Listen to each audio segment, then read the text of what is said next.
Hello ಸ್ನೇಹಿತರೆ, welcome to lecture number 7. ಎಲ್ಲರೂ video ನೋಡಿದ್ದೀರಾ ಅಂತ ಅನ್ಕೊಳ್ತೀನಿ. ಸೊ ಈಗ ನಿಮಗೆ ಈ ಒಂದು ಸ್ಟೇಜಲ್ಲಿ ಎಲ್ಲ ಒಂದು ಕಂಪ್ಲೀಟ್ ಇಮೇಜ್ ಸಿಕ್ಕಿರುತ್ತೆ. ಯಾವ್ಯಾವ ಥರ ಕ್ವಶನ್ಸ್ ಕೇಳುತ್ತೆ, NTPC ಎಕ್ಸಾಮಲ್ಲಿ ಯಾವ್ಯಾವ ಥರ ಕ್ವಶನ್ಸ್ ಕೇಳ್ತಾರೆ, ಯಾವ್ಯಾವ ಒಂದು ಟಾಪಿಕ್ ಸಖತ್ ಇಂಪಾರ್ಟೆಂಟ್ ಆಗುತ್ತೆ ಅಂತ. ಸೊ ಅದ್ರ ಮೇಲೆ ನೀವು ಫೋಕಸ್ ಮಾಡಿ ಓದಿ. ಮತ್ತು ಕರೆಂಟ್ ಅಫೇರ್ಸ್ ಮೇಲೆ 7ರಿಂದ 8 ಕ್ವಶನ್ ಬಂದೇ ಬರುತ್ತೆ. ಓಕೆನಾ? ನಾನು ಕರೆಂಟ್ ಅಫೇರ್ಸ್ದು ವಿಡಿಯೋ ಮಾಡ್ತೀನಿ. ಯಾರ್ಯಾರ್ದು ಜೂನ್ ಮಂತ್ಗೆ ಎಕ್ಸಾಮ್ಸ್ ಇದೆ, ಡೆಫಿನೆಟ್ಲಿ ನೀವು ಆರಾಮಾಗಿ ಕರೆಂಟ್ ಅಫೇರ್ಸ್ನ ನೋಡ್ಬೋದು. 7 ಡೇಸಲ್ಲಿ ಕರೆಂಟ್ ಅಫೇರ್ಸ್ನ ನಾನು ಮುಗಿಸ್ಕೊಡ್ತೀನಿ. ಅದು ನಿಮಗೆ ಅರ್ಥ ಆಗೋ ಥರ, ಮತ್ತು ಒಂದ್ಸಲಿ ಕ್ಲಾಸ್ಗಳಿರೋನ್ನ ಸಾಕು, ನಿಮಗೆ ಕಂಪ್ಲೀಟಾಗಿ ಮೈಂಡಲ್ಲಿ ಕುತ್ಕೋಬೇಕು ಆ ಥರ ಒಂದು ನಿಮಗೆ ನಾನು ತಗೊಬರ್ತಿದ್ದೀನಿ. ಸೊ ಈ ಒಂದು ಕ್ಲಾಸ್ನ ನಾವು ಬೇಗ ಸ್ಟಾರ್ಟ್ ಮಾಡೋಣ.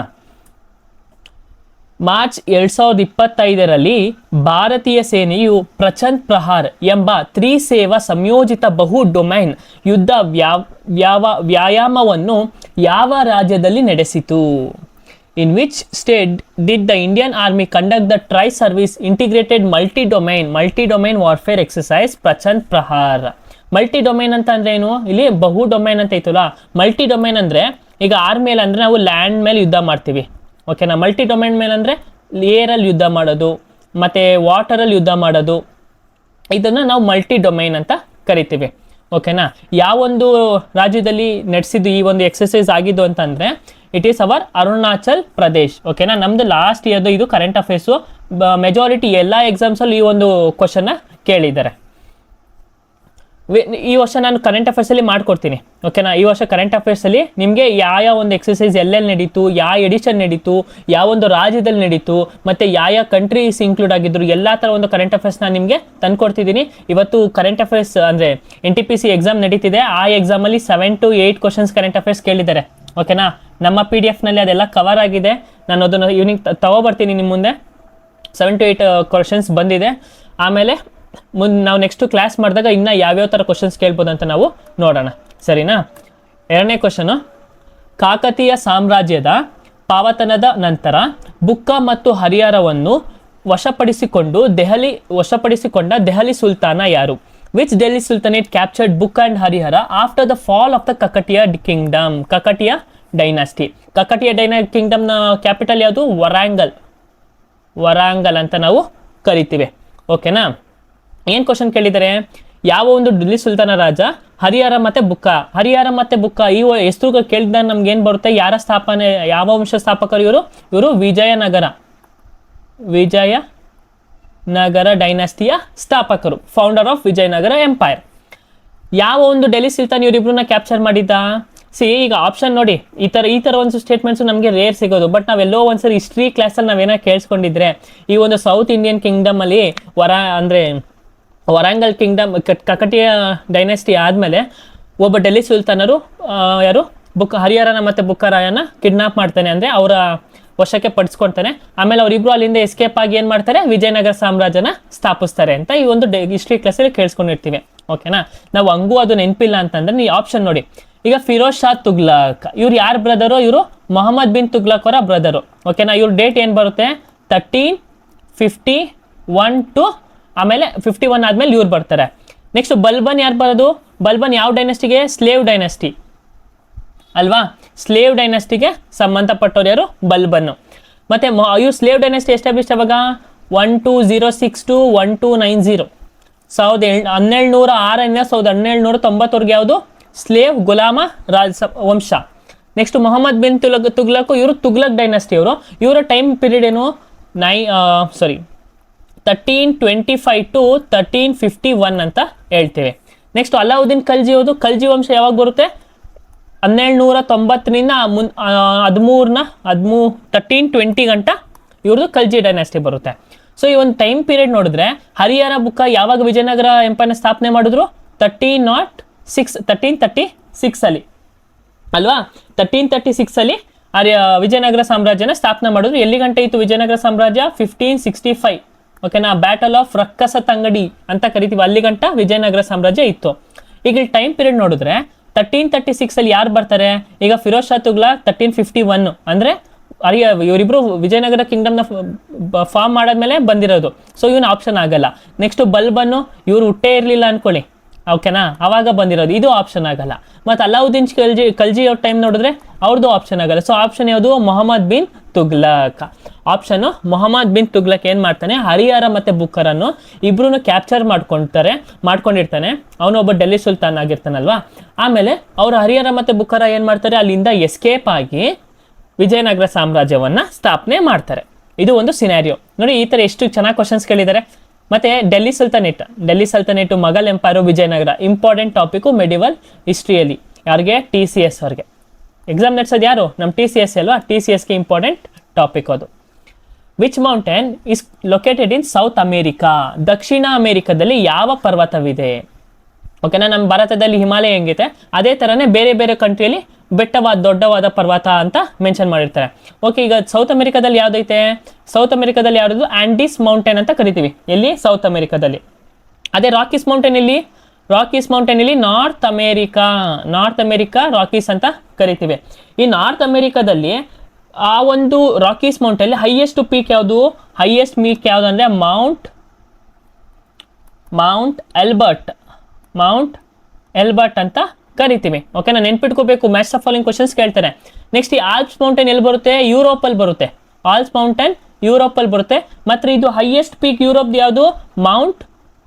ಮೌಂಟ್ ಯಾವುದು? ಬ್ಲ್ಯಾಂಕ್. ಬ್ರಿಟಿಷ್ ಅವ್ರು ಯಾವಾಗೂ ಬ್ಲ್ಯಾಂಕ್ ಆಗಿರ್ತಾರೆ ಅಂತ ನೆನ್ಪಿಟ್ಕೊಳ್ಳಿ. ಆಲ್ಪ್ಸ್ ಎಲ್ಲಿ ಬರುತ್ತೆ? ಯುರೋಪಲ್ಲಿ ಫೌಂಡ್ ಆಗುತ್ತೆ. ಹೈಯೆಸ್ಟ್ ಪೀಕ್ ಯಾವುದು? ಅತಲ್ಗೆ ಬ್ಲ್ಯಾಂಕ್. ಮತ್ತು OSAGs ಅಂತ ಎಲ್ಲಿ ಬರುತ್ತೆ? OSAGs ಅಂದರೆ ನಾವು ಕೇಳಿರ್ತೀವಿ, ಇದು ಫ್ರಾನ್ಸಲ್ಲಿ ಬರುತ್ತೆ. ಮಾತ್ರ ಇದ್ರದ್ದು ಹೈಯೆಸ್ಟ್ ಪೀಕ್ ಯಾವುದು? ಇದು ಗ್ರ್ಯಾಂಡ್ ಬೆಲಾನ್ ಅಂತ ಕರಿತೀವಿ. ಯಾರಿಗಾದ್ರು ಬೆಲನ್ ದೋರ್ ಅವಾರ್ಡ್ ನೆನ್ಪಿಟ್ಕೋಬಹುದು. ಬೆಲನ್ ದೋರ್ ಅವಾರ್ಡ್ ಯಾವುದಕ್ಕೆ ಸಂಬಂಧಪಟ್ಟಿದ್ದು? ಫುಟ್ಬಾಲ್ಗೆ ಸಂಬಂಧಪಟ್ಟಿದ್ದು. ಗ್ರ್ಯಾಂಡ್ ಬೆಲಾನ್ ಎಲ್ಲಿರೋದು? Highest peak of France. ಯಾವ ಮೌಂಟೇನ್ಗೆ? OSAG ಮೌಂಟೇನ್ಸ್ ಅಲ್ಲಿ. ಓಕೆನಾ. ಈಗ ನಮ್ಗೆ ಆಂಡೀಸ್ ಮೌಂಟೇನ್ ಯಾಕೆ ಇಂಪಾರ್ಟೆಂಟ್ ಆಗುತ್ತೆ ಅಂತಂದ್ರೆ ಇದ್ರೊಳಗೆ ರಿಚ್ ಮಿನರಲ್ಸ್ ಇದೆ. ಯಾವುದು? ಕಾಪರ್, ಓಕೆನಾ, ಟಿನ್, ಸಿಲ್ವರ್ ಮತ್ತು ಗೋಲ್ಡ್. ಈ ಎಲ್ಲ ಥರದ ಒಂದು ಮಿಕ್ಸ್ ಮಿನರಲ್ಸು ಇದ್ರೊಳಗೆ ಫೌಂಡ್ ಆಗಿದೆ. ಮತ್ತು ಇನ್ನೊಂದು ವಿಶೇಷತೆ ಏನಂದರೆ ಈ Andes mountain it will be covering 7 countries in South America. ಯಾವ್ಯಾವ 7 ಕಂಟ್ರೀಸ್ ಅಂದರೆ ಈ UPSC ಕ್ವಶನ್ ನೋಡಿ, ಇದು UPSC ಕ್ವಶನು. 7 ಕಂಟ್ರೀಸ್, ಯಾವ್ಯಾವ ಕಂಟ್ರೀಸಲ್ಲಿ ಲೊಕೇಟ್ ಆಗಿದೆ ಆಂಡೀಸ್ ಮೌಂಟೇನು? ಯಾವ್ಯಾವ್ದು 7 ಕಂಟ್ರೀಸ್ ಅಂತಂದರೆ ಫಸ್ಟು ಎ ಇಂದ ಅರ್ಜೆಂಟೀನಾ ಬರುತ್ತೆ.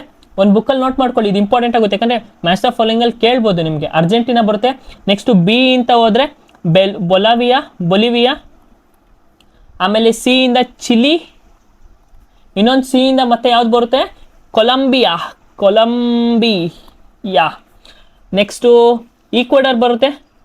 ಅದಾದಮೇಲೆ 1 2 3 4 5 ಇನ್ನು 2 ಕಂಟ್ರಿ ಯಾವುದು ಅಂತಂದರೆ ಒಂದು ಪೆರು, ಇನ್ನೊಂದು ವೆನೆಜುವೆಲಾ. ಓಕೆನಾ. ಇವಿಷ್ಟು ಕಂಟ್ರಿಗಳು ಆಂಡೀಸ್ ಮೌಂಟೇನಲ್ಲಿ ಲೊಕೇಟ್ ಆಗಿವೆ. ಆಂಡೀಸ್ ಮೌಂಟೇನ್ ಇಷ್ಟು ಕಂಟ್ರಿಲಿ ಲೊಕೇಟ್ ಆಗಿದೆ. Which author release the Himalayan in a small house in 2025 chronicalising life in the Himalayan village? ಹಿಮಾಲಯದ ಹಳ್ಳಿಯೊಂದರ ಜೀವನವನ್ನು ವಿವರಿಸುವ the Himalayan in a small village ಅನ್ನು 2025ರಲ್ಲಿ ಬಿಡುಗಡೆ ಮಾಡಿದ ಲೇಖಕರು ಯಾರು? ನೋಡಿ, ಆಥರ್ಸ್ ಮೇಲೆ, ಬುಕ್ಸ್ ಆ್ಯಂಡ್ ಆಥರ್ಸ್ ಮೇಲೆ ಕ್ವಶನು. ನಾನು ಎಲ್ಲ 1 to 6 ವಿಡಿಯೋ ಗಂಟೆ ಯಾರು ನೋಡಿದ್ದೀರಾ ನೀವು 10ನೇ ವಿಡಿಯೋಸ್ ಬಂದಾಗ ಪರ್ಫೆಕ್ಟ್ ಆಗಿಬಿಡ್ತೀರೋ. ಒಂದು ಕ್ವಶನ್ ನೋಡ್ತಿದ್ರೆ ಓ ಇದು ಈ ಕಾನ್ಸೆಪ್ಟಿಂದ ಬಂದೈತೆ, ನಾನು ಈ ಕಾನ್ಸೆಪ್ಟ್ ಓದಬೇಕು ಅಂತ ನಿಮಗೆ ಪಕ್ಕ ಗೊತ್ತಾಗ್ಬಿಡುತ್ತೆ. ಓಕೆನಾ. ಸೊ ಇಲ್ಲಿ ಆನ್ಸರ್ ಯಾರ್ದಾಗಿರುತ್ತೆ ಅಂದರೆ ಇಟ್ ಈಸ್ ಅನುರಾಧಾ ರಾಯ್. ಓಕೆನಾ. ಇವ್ರದ್ದು ಇನ್ನೊಂದು ಬುಕ್ ಯಾವುದು ಅಂತಂದರೆ sleeping on Jupiter, Anuradha Roy. ಓಕೆನಾ. ಜುಪಿಟರ್ ಅಂತ ಏನಾದ್ರು ಬಂದರೆ ವರ್ಲ್ಡ್, ಅದು ಯಾರು? ಅನುರಾಧಾ ರಾಯ್ ಆಗಿರ್ತಾರೆ. ಅಮಿತ್ವಾ ಘೋಷ್ ಸಿ ಆಫ್ ಪಾಪೀಸ್ ಆಗಿರ್ತಾರೆ. ರಸ್ಕಿನ್ ಬಾಂಡ್, ಎಷ್ಟೊಂದು ಬುಕ್ಸ್ ಇದೆ ರಸ್ಕಿನ್ ಬಾಂಡ್ ಅವ್ರದ್ದು. The and full of nuts ಆಗಿರ್ಬೋದು, ರೋಡ್ ಟು ಮುಜರೈ ಆಗಿರ್ಬೋದು. ಓಕೆನಾ. ಸೊ ಎಲ್ಲರ ಮೇಲೂ ಇವರೆಲ್ಲ ಅಂದರೆ ಪ್ರೀವಿಯಸ್ ಈ ಕ್ವಶನ್ ಅಂದರೆ 2019-18 ಇವ್ರ ಮೇಲೆಲ್ಲ ಕೇಳಿದ್ದಾರೆ. ಬಟ್ ಕರೆಂಟ್ ಸಿನಾರಿಯೋದಲ್ಲಿ 2025ರಲ್ಲಿ ಈ ಒಂದು ಬುಕ್ ಯಾರು ರಿಲೀಸ್ ಮಾಡಿದ್ದು? ಅನುರಾಧಾ ರಾಯ್ ಅವರು ರಿಲೀಸ್ ಮಾಡ್ತಾರೆ. 2024ರಲ್ಲಿ ಕೇಂದ್ರ ಮೃಗಾಲಯ ಪ್ರಾಧಿಕಾರ ಅಂದರೆ ಸೆಂಟ್ರಲ್ ಝೂ ಅಥಾರಿಟಿ ಅನುಮೋದಿಸಿದ ಭಾರತದ ಮೊದಲ ಚಿರತೆ ಸಂರಕ್ಷಣೆ ಸಂತಾನೋತ್ಪತ್ತಿಕ ಕೇಂದ್ರ ಯಾವುದು? Which of the following is India's first cheetah conservation breeding center approved by the Central Zoo Authority in 2024? ಯಾವುದು ಸೆಂಟ್ರಲ್ ಯಾವೊಂದು ಚೀತಾ ಕನ್ಸರ್ವೇಷನ್ ಇದು ಮಾಡ್ತಾರೆ ಅಂತಂದರೆ ನೋಡಿ ನಾವು ಆಪ್ಷನ್ಸ್ ನೋಡೋದಾದ್ರೆ Gandhi Sagar wild life sanctuary. ಓಕೆನಾ, ಇದು ಎಲ್ಲಿರೋದು? ಮಧ್ಯಪ್ರದೇಶಲ್ಲಿ ಲೊಕೇಟ್ ಆಗಿದೆ. Gandhi Sagar national park, Gandhi Sagar wild life sanctuary ಅಂತ ಮಾತಾಡ್ತೀವಿ. ಇಲ್ಲಿ ಬಂದರ್ಗಾಂವ್ ನ್ಯಾಷನಲ್ ಪಾರ್ಕ್ ನೋಡಿದ್ರೆ ಬಂದರ್ಗಾಂವ್ ಎಲ್ಲಿರೋದು? ಇದು ಮಧ್ಯಪ್ರದೇಶಲ್ಲಿ ನೋಡೋದು. ಬಟ್ ಇದು ಏನ್ರ ಮೇಲ್ರಿ ಫೋಕಸ್ ಮಾಡಿದ್ರೆ ಪ್ರಾಜೆಕ್ಟ್ ಟೈಗರ್ ಮೇಲೆ. ಯಾಕೆ ಟೈಗರ್ ಮೇಲೆ? ಫಾರ್ ಎಕ್ಸಾಂಪಲ್ ಈಗ ನಾವು ರಾಯಲ್ ಬೆಂಗಾಲ್ ಟೈಗರ್ ನೋಡ್ತೀವಲ್ಲ, ರಾಯಲ್ ಬೆಂಗಾಲ್ ಟೈಗರ್ ಮೇಲೆ ಜಾಸ್ತಿ ಇದು ಕನ್ಸರ್ವೇಷನ್ ಅನ್ನು ತೋರಿಸುತ್ತೆ. ಅದೇ ನಾವು ತಡೋಬಾ ನ್ಯಾಷನಲ್ ಪಾರ್ಕ್ ಎಲ್ಲಿರೋದು? ನಮ್ಮ ಮಹಾರಾಷ್ಟ್ರದಲ್ಲಿ. ಇದು ಏನ್ರ ಮೇಲೆ ಫೋಕಸ್ ಮಾಡುತ್ತೆ? ಕನ್ಸರ್ವಿಂಗ್ ಟೈಗರ್ ಪಾಪ್ಯುಲೇಷನ್ ಮೇಲೆ. ಸೊ ನಾವು ಚೀತಾ ಬಗ್ಗೆ ಮಾತಾಡ್ತಿದ್ರೆ ಇವೆರಡನ್ನ ಎಲಿಮಿನೇಟ್ ಮಾಡಿಬಿಡ್ಬೋದಾ? ನೆಕ್ಸ್ಟ್ ಇನ್ನೊಂದು ಏನು ಗೊತ್ತು, ಇನ್ನೂ 2 ಆಪ್ಷನಲ್ಲಿ Gandhi Sagar wild life sanctuary, ಇದು ಚೀತಾನ ರೀಲೊಕೇಟ್ ಮಾಡಿದ್ದೀವಿ. ಓಕೆ, ಬಟ್ ಇಲ್ಲಿ ಏನು ಮಾಡ್ತಿದ್ದೀವಿ? First cheetah conservation breeding centre ಎಲ್ಲಿ ನಾವು ಮಾಡಿದ್ದು? ಅದು ಬನ್ನಿ ಗ್ರಾಸ್ಲ್ಯಾಂಡ್ಸ್ ಎಲ್ಲಿ ಲೊಕೇಟ್ ಆಗಿದೆ? Banni grasslands is located in the states of ಗುಜರಾತಲ್ಲಿ ಬನ್ನಿ ಗ್ರಾಸ್ಲ್ಯಾಂಡ್ ಲೊಕೇಟ್ ಆಗಿದೆ. ಸೊ ಆಪ್ಷನ್ ಯಾವ್ದಾಗುತ್ತೆ? Banni grassland. According to the census 2011 ಜನಗಣತಿಯ ಪ್ರಕಾರ ಭಾರತದ ಅತ್ಯಂತ ನಾಗರೀಕರಣಗೊಂಡ ರಾಜ್ಯ ಯಾವುದು? Most urbanised state in India ಯಾವುದು? ಜಾಸ್ತಿ ಪಾಪ್ಯುಲೇಷನ್ ಎಲ್ಲಿರುತ್ತೆ? ಅದು ಅರ್ಬನೈಸ್ಡ್ ಇರುತ್ತಾ? ಓಕೆ, ಅದನ್ನು ನಾವು ತಗೋಬೋದು. ಬಟ್ ಆಪ್ಷನ್ಸ್ ನೋಡೋದಾದ್ರೆ ಕೇರಳ, ಗೋವಾ, ಪಂಜಾಬ್, ಹರಿಯಾಣ. ಈಗ ನಾವು ಇಲ್ಲಿ ಯಾವ ಟ್ರಿಕ್ ಯೂಸ್ ಮಾಡ್ಬೋದು ಅಂತಂದರೆ ಸ್ವಲ್ಪ ಡೀಪಾಗಿ ಯೋಚನೆ ಮಾಡಬೇಕು. ಎಕ್ಸಾಮಲ್ಲಿ ನಮಗೆ ಪ್ರೆಷರ್ ಇರುತ್ತೆ, ನಿಜ, ನಾನು ಪ್ರೆಷರ್ ಇರಲ್ಲ ಅಂತ ಹೇಳಲ್ಲ, ಎಕ್ಸಾಮ್ ಪ್ರೆಷರ್ ಎಲ್ಲರಿಗೂ ಇದ್ದೇ ಇರುತ್ತೆ. ಬಟ್ ಆ ಒಂದು ಮೂಮೆಂಟಲ್ಲಿ 2 to 3 minutes ಸ್ವಲ್ಪ ಕಾಮ್ ಮಾಡ್ಕೊತೀವಲ್ಲ, ಅದು ಇಂಪಾರ್ಟೆಂಟು. ನಾವು ಆ ಟೈಮ್ ತೊಗೊಂಡು ಪೇಷನ್ಸ್ ಮಾಡ್ಕೋಬೇಕು. ಇಲ್ಲಿ ನೋಡಿ, ಜಾಸ್ತಿ ಯೋಚನೆ ಮಾಡೋದು ಬೇಕಾಗಿಲ್ಲ. ಗೋವಾ ಒಂದೆಷ್ಟು ಚಿಕ್ಕ ರಾಜ್ಯ ಅಲ್ವಾ? ಗೋವಾ ಒಂದು ಚಿಕ್ಕ ರಾಜ್ಯ, ಹಂಗಾಗಿ ಇದು ಮೋಸ್ಟ್ಲಿ ಜಾಸ್ತಿ ಪಾಪ್ಯುಲೇಷನ್ ಇದ್ರೂ ಮೋಸ್ಟ್ಲಿ ಅರ್ಬನೈಸ್ಡ್ ಆಗಿರುತ್ತಲ್ವ. ಅರ್ಬನೈಸ್ ಅಂದ್ರೆ ಏನು? ರೋಡ್ಸ್ ಇರಬೇಕು, ಜಾಸ್ತಿ ಪಾಪ್ಯುಲೇಷನ್ ಇರಬೇಕು, ಅಲ್ಲೇ ಲೀವ್ ಮಾಡ್ತಿರ್ಬೇಕು, ರೋಡ್ಸು ಇನ್ಫ್ರಾಸ್ಟ್ರಕ್ಚರ್ ಎಲ್ಲ ಚೆನ್ನಾಗಿರಬೇಕು. ಗೋವಾ ಒಂದು ಚಿಕ್ಕ ರಾಜ್ಯ, ಪಾಪ್ಯುಲೇಷನ್ ಚೆನ್ನಾಗಿದೆ ಅಂದರೆ ಮೋಸ್ಟ್ ಅರ್ಬನೈಸ್ಡ್ ಅಲ್ವಾ ಅದು? ಅಲ್ವಾ? ಈ ಒಂದು ಗೆಸ್ ಮೇಲೂ ಪ್ರಕಾರ ನಾವು ಹಾಕ್ಬೋದು. ಇನ್ ಕೇಸ್ ನಾವೇನೋ ಸೆನ್ಸಸ್ ಓದಿದ್ರೆ ನೋಡಿ, ಸ್ಟೇಟ್ಸ್ ಯಾವ್ದು ಹೈಯೆಸ್ಟ್ ಐತೆ ಅಂತ ನೋಡೋಣ. ಮತ್ತೆ ಯೂನಿಯನ್ ಟೆರಿಟರಿ. ಓಕೆನಾ, ಯೂನಿಯನ್ ಟೆರಿಟರಿಲಿ ಯಾವ್ದು highest? Delhi is the highest. ಡೆಲ್ಲಿಲಿ ಜಾಸ್ತಿ ಅರ್ಬನೈಸೇಷನ್ ಐತೆ. ನಮ್ಮ ಭಾರತ ಕ್ಯಾಪಿಟಲ್ ಅಲ್ವಾ? ಎಲ್ಲ ಒಂದು ಇನ್ಸ್ಟಿಟ್ಯೂಷನ್ಸ್ ಆಗಿರ್ಬೋದು, ಎಲ್ಲ ಒಂದು ಡಿಪಾರ್ಟ್ಮೆಂಟ್ಸ್ ಅಲ್ಲಿ ಲೊಕೇಟ್ ಆಗಿದೆ. ಮತ್ತು ಪಾಪ್ಯುಲೇಷನು ಹಂಗೆ ಇದೆ, ಡೆನ್ಸಿಟಿನೂ ಡೆಲ್ಲಿಲೇ ಜಾಸ್ತಿ ಇದೆ. ಅದೇ ಥರ ನೆಕ್ಸ್ಟ್ ಯಾವ್ದು ಬರುತ್ತೆ? ಚಂಡೀಗರ್ ನೆಕ್ಸ್ಟ್ ಬರುತ್ತೆ. ಸ್ಟೇಟ್ಸ್ ಅಲ್ಲಿ ನೋಡೋದಾದ್ರೆ ಯಾವುದು ಫಸ್ಟ್ ಸ್ಟೇಟು ಜಾಸ್ತಿ ಅರ್ಬನೈಸ್ಡ್ ಅಂದರೆ it is none other than that is Mizoram. ನಮ್ಮ ಮಿಜೋರಾಂ ರಾಜ್ಯ ಫಸ್ಟು. ಎಷ್ಟು ಪರ್ಸೆಂಟ್ ಅಂದರೆ 51%. 52.11%. 52.11% ಮಿಜೋರಾಮ್. ನೆಕ್ಸ್ಟ್ ಬರೋದು ಯಾವುದು? ನೆಕ್ಸ್ಟ್ ಸ್ಟೇಟ್ ಬರೋದು ಯಾವುದಾಗುತ್ತೆ ಅಂತಂದರೆ ನಮ್ಮ ಗೋವಾ ಆಗುತ್ತೆ. ಓಕೆನಾ, ಸೌತ್ ಇಂಡಿಯಾದಲ್ಲಿ. ಅದಾದಮೇಲೆ ಯಾವ್ದು ಬರುತ್ತೆ? ಗೋವಾ ಆದಮೇಲೆ ನೆಕ್ಸ್ಟ್ ಬರೋದು ತಮಿಳ್ನಾಡು ಬರುತ್ತೆ. ಎಷ್ಟು ಪರ್ಸೆಂಟು? 48-45, 48.45% ಬರುತ್ತೆ. ಅದಾದಮೇಲೆ ಕೇರಳ ಬರುತ್ತೆ. ಕೇರಳ ಎಷ್ಟು? 47.72%. ಓಕೆನಾ, ಇದು ನೆನಪಿರಬೇಕು ನೋಡಿ. ಇದರಿಂದ ಲೆಕ್ಚರಿಂದ ಇಲ್ಲಿವರೆಗೂ ಸೆನ್ಸಸ್ ಮೇಲೆ ಒಂದು ಕ್ವಶನು ಮಿಸ್ ಇಲ್ಲ. ಹಾಗಾದ್ರೆ ನಾವೀಗೇನು ಮಾಡಬೇಕು? ಸೆನ್ಸಸ್ನ ಪಕ್ಕಾ ಗೊತ್ತಿರಬೇಕು. ಸೆನ್ಸಸ್ಸಲ್ಲಿ ಏನು ಪೂರ್ತಿ ಗೊತ್ತಿರಬೇಕು. ಯಾವ ಕ್ವಶನ್ಸ್ ಕೇಳಿದ್ರು ಟಕ್ ಅಂತ ಹೇಳೋ ಆನ್ಸರ್ ಥರ ನಾವು ಪ್ರಿಪೇರ್ ಆಗಿರಬೇಕು. Which international observance celebrated on 3rd March 2025 had the theme Wildlife Conservation Finance Investing in People and Planet? March 3, 2025 ಆಚರಿಸಲಾದ ಯಾವ ಅಂತಾರಾಷ್ಟ್ರೀಯ ಆಚರಣೆಯು ವನ್ಯಜೀವಿ ಸಂರಕ್ಷಣೆಯ ಹಣಕಾಸು, ಜನರು ಮತ್ತು ಗ್ರಹದಲ್ಲಿ ಹೂಡಿಕೆ ಮಾಡುವುದು ಎಂಬ ಥೀಮ್ ಅನ್ನು ಹೊಂದಿತು? ವೈಲ್ಡ್ ಲೈಫ್ ಕನ್ಸರ್ವೇಷನ್ ಫಿನಾನ್ಸ್ ಯಾವೊಂದು ಥೀಮ್ ಅಂತಂದರೆ ನೋಡಿ, ಇಲ್ಲಿ ಡೇಟ್ ಕೊಟ್ಟಿದ್ದಾರೆ. 3ನೇ ಮಾರ್ಚ್ನ ನಾವೇನಂತ ಸೆಲೆಬ್ರೇಟ್ ಮಾಡ್ತೀವಿ? ಏನು ಅಂದರೆ ಇಂಪಾರ್ಟೆಂಟ್ ಡೇಟ್ಸ್ ನೆನ್ಪಿಟ್ಕೋಬೇಕಲ್ವಾ? 3ನೇ ಮಾರ್ಚ್ನ ನಾವೇನಂತ ಸೆಲೆಬ್ರೇಟ್ ಮಾಡ್ತೀವಿ? ವರ್ಲ್ಡ್ ವೈಲ್ಡ್ ಲೈಫ್ ಡೇ ಅಂತ ನಾವು ಸೆಲೆಬ್ರೇಟ್ ಮಾಡ್ತೀವಿ. ಕ್ವಶನ್ ಯಾವ ಥರ ಕೇಳಿದ್ದಾರೆ ನೋಡಿ, ಡೇಟ್ ಅವರೇ ಕೊಟ್ಟವ್ರೆ, ಇಯರ್ ಅವರೇ ಕೊಟ್ಟವ್ರೆ, ಮತ್ತು ಥೀಮ್ ಅವರೇ ಕೊಟ್ಬಿಟ್ಟವ್ರೆ. ನಮ್ಗೇನು ಕೇಳಿದ್ದಾರೆ? ಯಾವೊಂದು ದಿನ, ಆ ದಿನದಲ್ಲಿ ನಾವು ಏನು ಸೆಲೆಬ್ರೇಟ್ ಮಾಡ್ತೀವಿ ಅಂತ ಕೇಳ್ತಾರೆ. ಇದೇ ಕ್ವಶನ್ನ ಬೇರೆ ಶಿಫ್ಟಲ್ಲಿ ಯಾವ ದಿನ ವರ್ಲ್ಡ್ ವೈಲ್ಡ್ ಲೈಫ್ ಡೇ ಅಂತ ಸೆಲೆಬ್ರೇಟ್ ಮಾಡ್ತೀವಿ, ಈ ದಿನ ಥೀಮ್ ಏನು ಅಂತ ಕೇಳಿರ್ತಾರೆ. ಇಷ್ಟೇ ಥರನೇ ಕೇಳೋದವರು, ಆ್ಯಂಗಲ್ನ ಚೇಂಜ್ ಮಾಡ್ತಾರೆ ಅಷ್ಟೇ. ಈಗ ನಾವು ಈಗ 90 ಡಿಗ್ರಿ ಆ್ಯಂಗಲ್ ಈ ಥರ ನೋಡ್ತಿದ್ರೆ, ಆ ಕಡೆಯಿಂದ 60 ಡಿಗ್ರಿಯಲ್ಲಿ ಯಾವ ಥರ ನೋಡ್ತಾರೆ ಆ ಥರ ಒಂದು ಆ್ಯಂಗಲಲ್ಲಿ ಕೇಳ್ತಾರೆ. ಅದೇ ಥರ ಪ್ರಶ್ನೆಗಳ್ನು ಹಂಗೆ ಕೇಳ್ತಾರೆ. ಸೊ ಇಲ್ಲಿ ಆನ್ಸರ್ ಯಾವ್ದಾಗುತ್ತೆ? World wild life day. ಮತ್ತು ಇನ್ನೊಂದು ನಾವು ನಿಮಗೆ ಈಸಿಯಾಗಿ ಎಕ್ಸ್ಪ್ಲೇನ್ ಅಂದರೆ ಆಪ್ಷನ್ ಎಲಿಮಿನೇಷನ್ ಥರ ಹೋದರೆ international day of biological diversity. Biological diversity ಅಂತ ನಾವು ಯಾವಾಗ ಆಚರಿಸ್ತೀವಿ? ಮೇ 22 ಆಚರಿಸ್ತೀವಿ. ಓಕೆನಾ? ಇದು ಸಾಮಾನ್ಯ ಯಾರಿಗೂ ಗೊತ್ತಿರಲ್ಲ, ಬಟ್ ಓದಿದ್ರೆ ಮೇ 22 ಅಂತ ನೆನ್ಪಿಟ್ಕೋಬಹುದು. ವರ್ಲ್ಡ್ ಎನ್ವೈರನ್ಮೆಂಟ್ ಡೇ ಎಲ್ಲರಿಗೂ ಗೊತ್ತು, ಜೂನ್ 5. ಓಕೆನಾ? ಇಲ್ಲಿ ಮಾತಾಡ್ತಿರೋದು ಯಾರು? ಮಾರ್ಚ್ ಬಗ್ಗೆ. ಸೊ ಇದನ್ನ ನಾವು ಎಲಿಮಿನೇಟ್ ಮಾಡ್ಬೋದು. ಅರ್ತ್ ಡೇ ಯಾವಾಗ? ಎಲ್ಲರಿಗೂ ಗೊತ್ತು, that is April 22 earth day. ಓಕೆನಾ? ಇಲ್ಲಿ ಮಾರ್ಚ್ ಬಗ್ಗೆ ಮಾತಾಡ್ತಿದ್ರೆ ಈ ಆಪ್ಷನು ಹೋಯ್ತು. ಇನ್ನು ಮಿಕ್ಕಿದ ಯಾವುದು? ಇವೆರಡು. ಇದೇನ ಮೇ ಅಂತ ಗೊತ್ತಿದ್ರೆ ಲಾಸ್ಟ್ ಒಂದು ನಮ್ಗೆ ಗೊತ್ತಿಲ್ಲ ಅಂದ್ರೂ ನಾವು ಆಪ್ಷನ್ ಹಾಕ್ಬೋದಿತ್ತು. ಈ ಕೆಳಗಿನ ಯಾವ ಆಯ್ಕೆಗಳು ಪಶ್ಚಿಮ ಘಟ್ಟಗಳ ಮತ್ತು ಅರೇಬಿಯನ್ ಸಮುದ್ರದ ನಡುವೆ ಇದೆ? ಪಶ್ಚಿಮ ಘಟ್ಟಗಳು ಎಲ್ಲಿದೆ? ಇದು ನಮ್ಮ ಭಾರತ. ಓಕೆನಾ? ಪಶ್ಚಿಮ ಘಟ್ಟಗಳು ಎಲ್ಲಿ ಲೊಕೇಟ್ ಆಗಿದೆ? ಇಲ್ಲಿಂದ ಇಲ್ಲಿ ಗಂಟ ಲೊಕೇಟ್ ಆಗಿದೆ ಅಲ್ವಾ? ಪಶ್ಚಿಮ ಘಟ್ಟಗಳು ಇಲ್ಲಿಂದ ಇಲ್ಲಿ ಗಂಟ ಲೊಕೇಟ್ ಆಗಿದೆ. ಓಕೆ, ಅರೇಬಿಯನ್ ಸಿ ಎಲ್ಲೈತೆ? ಇಲ್ಲಿದೆ. ಅರೇಬಿಯನ್ ಸಿ ಇಲ್ಲಿದೆ, ಅರೇಬಿಯನ್ ಸಮುದ್ರ. ಇದ್ರ ಮಧ್ಯೆ ಏನೈತೆ ಅಂತ ಕೇಳಿದ್ರೆ, ಇಲ್ಲಿ ಪಶ್ಚಿಮ ಘಟ್ಟ ಇದೆ, ಇಲ್ಲಿ ಅರೇಬಿಯನ್ ಸಮುದ್ರ. ನೋಡಿ, ಮಾಲ್ವಾ ಪ್ಲೇಟ್ಯೂ ಎಲ್ಲಿ ಬರುತ್ತೆ? ಇಲ್ಲಿ ಬರುತ್ತೆ. ಓಕೆನಾ? ಆಪ್ಷನ್ ತಪ್ಪು. ಡೆಕ್ಕನ್ ಪ್ಲೇಟ್ಯೂ ಎಲ್ಲಿ ಬರುತ್ತೆ? ಇಲ್ಲಿ ಬರುತ್ತೆ. ಆದರೆ ಅರೇಬಿಯನ್ ಸಿಗೆ ಅದಕ್ಕೂ ಏನೂ ಇಲ್ಲ. ಡೆಕ್ಕನ್ ಪ್ಲೇಟ್ಯೂನು ಆಗಲ್ಲ. ಈಸ್ಟರ್ನ್ ಕೋಸ್ಟಲ್ ಪ್ಲೇನ್ಸ್ ಎಲ್ಲಿ ಬರುತ್ತೆ? ಈಸ್ಟರ್ನ್ ಕೋಸ್ಟಲ್ ಪ್ಲೇನ್ಸ್ ಇಲ್ಲಿ ಬರುತ್ತೆ. ಈಸ್ಟರ್ನ್ ಘಾಟ್ಸ್ ನಡುವೆ ಮತ್ತೆ ಬೇ ಆಫ್ ಬೆಂಗಾಲ್ ನಡುವೆ ಈಸ್ಟರ್ನ್ ಘಾಟ್ಸು ಬರುತ್ತೆ. ಅದೇ ಥರ ವೆಸ್ಟರ್ನ್ ಕೋಸ್ಟಲ್ ಪ್ಲೇನ್ಸ್ ಎಲ್ಲಿ ಬರುತ್ತೆ? ಇದು ನಮ್ಮ ವೆಸ್ಟರ್ನ್ ಘಾಟ್ಸು. ಇಲ್ಲಿ ಕೋಸ್ಟಲ್ ಅಂತ ಅಂದ್ರೇನು? ಸಮುದ್ರಕ್ಕೆ ಹತ್ರವಾಗಿರೋ ಒಂದು ರೀಜನ್ಸು. ಓಕೆನಾ? ಈ ರೀಜನ್ಸ್ ನಾವೇನಂತ ಕರಿತೀವಿ? ಕೋಸ್ಟಲ್ ರೀಜನ್ಸ್ ಅಂತ ಕರಿತೀವಿ. ಓಕೆನಾ? ಇಲ್ಲಿ ವೆಸ್ಟರ್ನ್ ಘಾಟ್ಸ್ ಐತೆ, ಅದ್ರ ಮಧ್ಯ. ಅದಾದ್ಮೇಲೆ ನೆಕ್ಸ್ಟ್ ಬರೋದು ಯಾವುದು? Western coastal plains. ಅದಾದ್ಮೇಲೆ ಅರೇಬಿಯನ್ ಸಮುದ್ರ ಬರುತ್ತೆ. ಸೊ ಆನ್ಸರ್ ಯಾವ್ದು ಇಲ್ಲಿ? ಅರಬ್ಬಿ ಸಮುದ್ರ ವೆಸ್ಟರ್ನ್ ಕೋಸ್ಟಲ್ ಪ್ಲೇನ್, ಪಶ್ಚಿಮ ಕರಾವಳಿ ಬಯಲು ಲೊಕೇಟ್ ಆಗಿದೆ. During which of the following dynasty was the Kailasa temple at Ellora built? ಎಲ್ಲೋರಾದಲ್ಲಿರುವ ಕೈಲಾಸ ದೇವಾಲಯವನ್ನು ಈ ಕೆಳಗಿನ ಯಾವ ರಾಜವಂಶ ಅವಧಿಯಲ್ಲಿ ನಿರ್ಮಿಸಲಾಯಿತು? ಕೈಲಾಸ ಎಲ್ಲೋರಾ ಎಲ್ಲಿ ಬರುತ್ತೆ? ಮಹಾರಾಷ್ಟ್ರದಲ್ಲಿ ಬರುತ್ತೆ. ಓಕೆನಾ? ಯಾವ್ಯಾವ ಒಂದು ರಿಲಿಜನ್ಸು? ಜೈನ್ದು ರಿಲಿಜನ್ಸ್ ಐತೆ, ಶೈವಿಸಮ್ ಶಿವನ್ ರಿಲಿಜನ್ ಐತೆ, ಎಲ್ಲ ರಿಲಿಜನು ಮತ್ತು ಬುದ್ಧಿಸಮ್ ರಿಲಿಜನ್ ಅಲ್ಲಿ ಫಾಲೋ ಆಗಿದೆ ಅಂತ ಎಲ್ಲ ಥರದ ಒಂದು ಕೇವ್ಸ್ಗಳು ಅಲ್ಲಿ ಫೌಂಡ್ ಆಗುತ್ತೆ ಎಲ್ಲೋರಾದಲ್ಲಿ. ಓಕೆನಾ? ನಾವಿಲ್ಲಿ ನೋಡೋದಾದ್ರೆ ಚೋಳರು, ಫಸ್ಟ್ ಆಪ್ಷನ್ ಏನೋ ನೋಡಿ, ಆಪ್ಷನ್ ಅವ್ರಿಗೆ NTPC ಸಖತ್ ಚೋಳಾಸ್ ಅಂದರೆ. ಚೋಳರು ಎಲ್ಲಿ ಬರ್ತಾರೆ? ತಮಿಳ್ನಾಡು. ಮತ್ತು ಅವ್ರಿಗೆ ಯಾವ ದೇವಾಲಯನ ಇದು ಮಾಡ್ತಾರೆ? ಬೃಹದೇಶ್ವರ ಟೆಂಪಲ್ನ ಬಿಲ್ಡ್ ಮಾಡ್ತಾರೆ. ನೆಕ್ಸ್ಟ್ ಚಾಲುಕ್ಯಸ್ ಬಂದರೆ ಬಾದಾಮಿ ಚಾಲುಕ್ಯರು, ಕಲ್ಯಾಣಿ ಆಫ್ ಚಾಲುಕ್ಯ, ಲೇಟರ್ ಚಾಲುಕ್ಯನ ಅಂತ ಕರಿತೀವಿ.